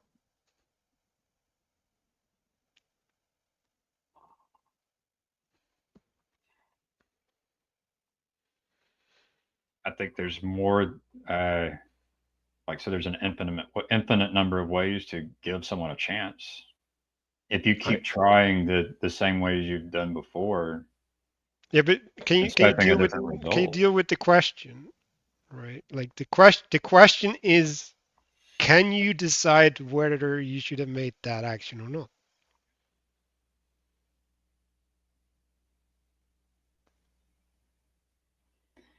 Well, any decision you make could be wrong or right, and that you will not know. Like, what does that even mean, wrong or right, if you can't know? The only way you can know is if there was like the transformation of you and the other person. Like the success like story would be Yeah, a but you don't know how you are transformed and how that other person is if, transformed. if patterns of behavior change, there was transformation. Yeah, well, like there's always transformation. Not always. No, there is. Well, Because actions have patterns of behavior, consequences, but right? patterns of Even the Pharaoh hardening his heart is a transformation. the the patterns of behaviors can continue to repeat themselves. Right, but the Pharaoh after hardening his heart is a different person than before. Maybe, Like maybe his heart was hardened because in because entire life, and he had a hmm? hard heart his entire life, and he never experienced what it was like to have a softened heart. I don't know about that. I don't know either. No, but like I actually think you don't get to have a hard heart without it being tested. Like I think actually the fact that the Pharaoh was tested, just like Jesus was tested, was necessary, right? Because if you're not tested, you don't know your nature, right? And It sounds good to me. That right, sounds and good. so if the Pharaoh is not tested, then he's not the tyrant, right? He's the tyrant because he hardens his heart in Well, the testing. I would say the tests happen all the time, Right, I agree. right? And so the hardening of the hearts can happen over time as well, right? Which Yes, I agree. I think that's It will happen over time, yes. right. Like Yeah, that's my point. But yeah, we're being tested. There's there's opportunity to repent at each moment. It might be like that sacrifice you're talking about. Um, yeah, like but okay, so I want to take a step back because I think we're in agreement here, right? So I guess because I got to go soon. yeah, So if I want to extend the question to you, right? Because you're talking about trust, right? yeah. And so trust is basically walking by sight, right? Because you are navigating by the things you see, right? You think are real, right? Because you can rely upon that, right? Like you're trusting things that you deem you judge are solid. I personally have a hard time with trust. Personally, Oh, okay. Okay, can you give me the distinction between trust and faith then? so faith, I like to use the word commitment. I can commit with without having with uncertainty. Commitment with uncertainty is how I use faith. That's kind of my faith. It's all about. It's Okay, like I but committed to my is there wife. certainty in trust? I don't know. I'm without. I have very little certainty or trust. I'm learning to No, trust yeah, but God more. so what's the distinction between trust and faith if trust also has the uncertainty part? So so the trust can grow. Faith can grow too. Yeah, they can grow together, perhaps. Okay, but like I'll tell you my distinction between trust and faith, right? So Okay. trust are things that are revealed to you, right? So when you're talking about patterns, right, and judging patterns, right? Patterns are things that are revealed to you, right? So like things work in this way, right? Or to have this relationship or whatever, right? So you can trust on that relationship to manifest, right? So they're a consequence of experience, right? Like faith would be relying on the same relationship, right? But without having the ability to see it, right? Like, so the same thing would still be happening, right? You'd still have the same approach, right? But it would be magical to you, right? It would be miracles because you can't see them. And in order to trust something, right? Like that's, well, like it's not always easy, but it's easier to trust something than to have faith, right? Because if you walk by faith, you have to step outside of your comfort zone, right? Like by definition. For me, it's been easier to have faith than to trust. Yeah, like I don't. Okay, what does that mean? But it's like a decision to commit is something I can do based on like my having committed to many things throughout life. Like I have a practice the ability to commit, and uh, whereas I, I'm just the amount of trust that I have is just very small. If my commitment was based on how much I trusted, I wouldn't have committed. But I Okay, committed to that's own my fair, right? commitment But and you have can hope. also trust a bridge, right? Like you can trust a bridge because you've walked across it like Right. 100 times, and you know the bridge, right? Like you know the being of the bridge, right? But maybe not the Like, first time. well, no, you don't trust the bridge the first time because you don't know the being of the bridge, unless Right. maybe you're a bridge builder or whatever, right? And you are familiar with the bridge because you Right. can judge the bridge, right? Or But maybe you like built the bridge. right, but Right. only if you know, right? Like the knowing is related to the trust, right? Like you know what you're relating to, right? And so like, yeah, if we're talking to people, right? Like I don't trust people, but I don't have to. Like I trust things that move people, right? So like if someone's greedy, I trust their their greed, their attachment to greed. So or if someone is trustworthy, like I trust their commitment to virtue, for example, right? Like that doesn't mean that I trust them to do something outside of that domain, right? Like I just I keep I and so when we're talking about tools or whatever, right? Like I I think you need to be really specific, right? It's like okay, like this thing, yes, right? But this thing is a well, like so. For example, AI is a tool because I use it to do something, right? Like that's the consequence of me, not of AI, right? If I go into AI and I spend the whole day without trying to sense make in between, then AI is dominating me, right? Like I give myself over to AI and like I let it control my life. Then it's not a tool, right? Because I'm not using it for a purpose. It And might be someone else's tool. well, yeah, but the problem is I can do the same thing with a tree, right? Or with drugs or whatever, right? Like I can just go to the tree and like have the tree dictate what I do the whole day. Right. But that that is me, right? Like that's me giving over, right? And so all of these discussions, they're they're discussions of people who don't have a purpose, right? Because if you have a purpose, AI just falls into its place, right? Because it's like you'll either use it or you're not going to use it because it's not serving your purpose.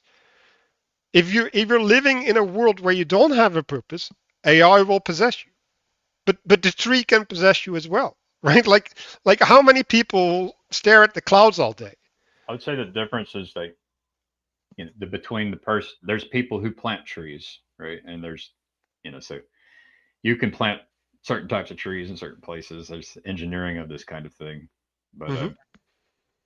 and so my mind is thinking in that way. And I'm not saying like like, I think you're making good points about the importance of purpose and our relationship to tools or to the creation, the created thing, the creature. But we're also creators. And so that's kind of why I'm having the conversation is like, as creators, um, like, what is our worldview, and how does it shape our creation? So, like, if there are people who are going to treat this thing as its master, man, Yeah, it would be then good. we're screwed, right? Because now we have an animate God in some Well, sense, right? but we But could create one that actually discourages that. It's like, hey, I'm not your master, right? yeah, I don't believe in that stuff. Anyway, I wanna respond to Sandy a little bit, right? You trust God because He's proven Himself, right? So the trust is in that God has shown who He is, right? So in that sense, you can trust God. Yeah, and God will earn trust. That's because God's real and good. I'm with you. But I I gotta go. Maybe I'll open some other time. But I Thank you, Manuel.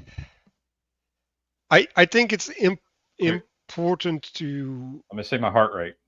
Wow, it went up. I'm up to 111 now. What happened? I'm Oh excited. man, we're gonna set a record. But it's like when I hear these conversations, right? And like how are we gonna deal with this? Like how are we this? Like what do you mean we? Right? Like how are you gonna have that conversation without a purpose? Right? Because all of these conversations are actually saying, well, what is our purpose? Well, if you're a Christian, you know your purpose. Like these things are not a question. So like why are you making it a question? Like when you're making it a question, you're adopting a narrative that's other than bringing in the kingdom. And like if God's will is that AI participates in bringing in the kingdom, you will find out when that point of time manifests for you. Like and before that, you don't That's you a don't have to attend to it. that is a flavor of Christianity. There's different flavors. Yeah, I don't. Thank Okay. Okay. Have a you, good day. Manuel. See ya. All righty. Thank you. I do need to do other things, and I would say uh, that the conversation is important, and and we do have agency, and there is what God wants, and we are able to disobey God, um, and we will experience the consequences when we do. So I get the last word. All right, thank you, Manuel, thank you, McMo, for hopping in. Thank you for everyone in the chat. And I think it's an important conversation, and the points of disagreement would be important to talk about more. All right, bye bye.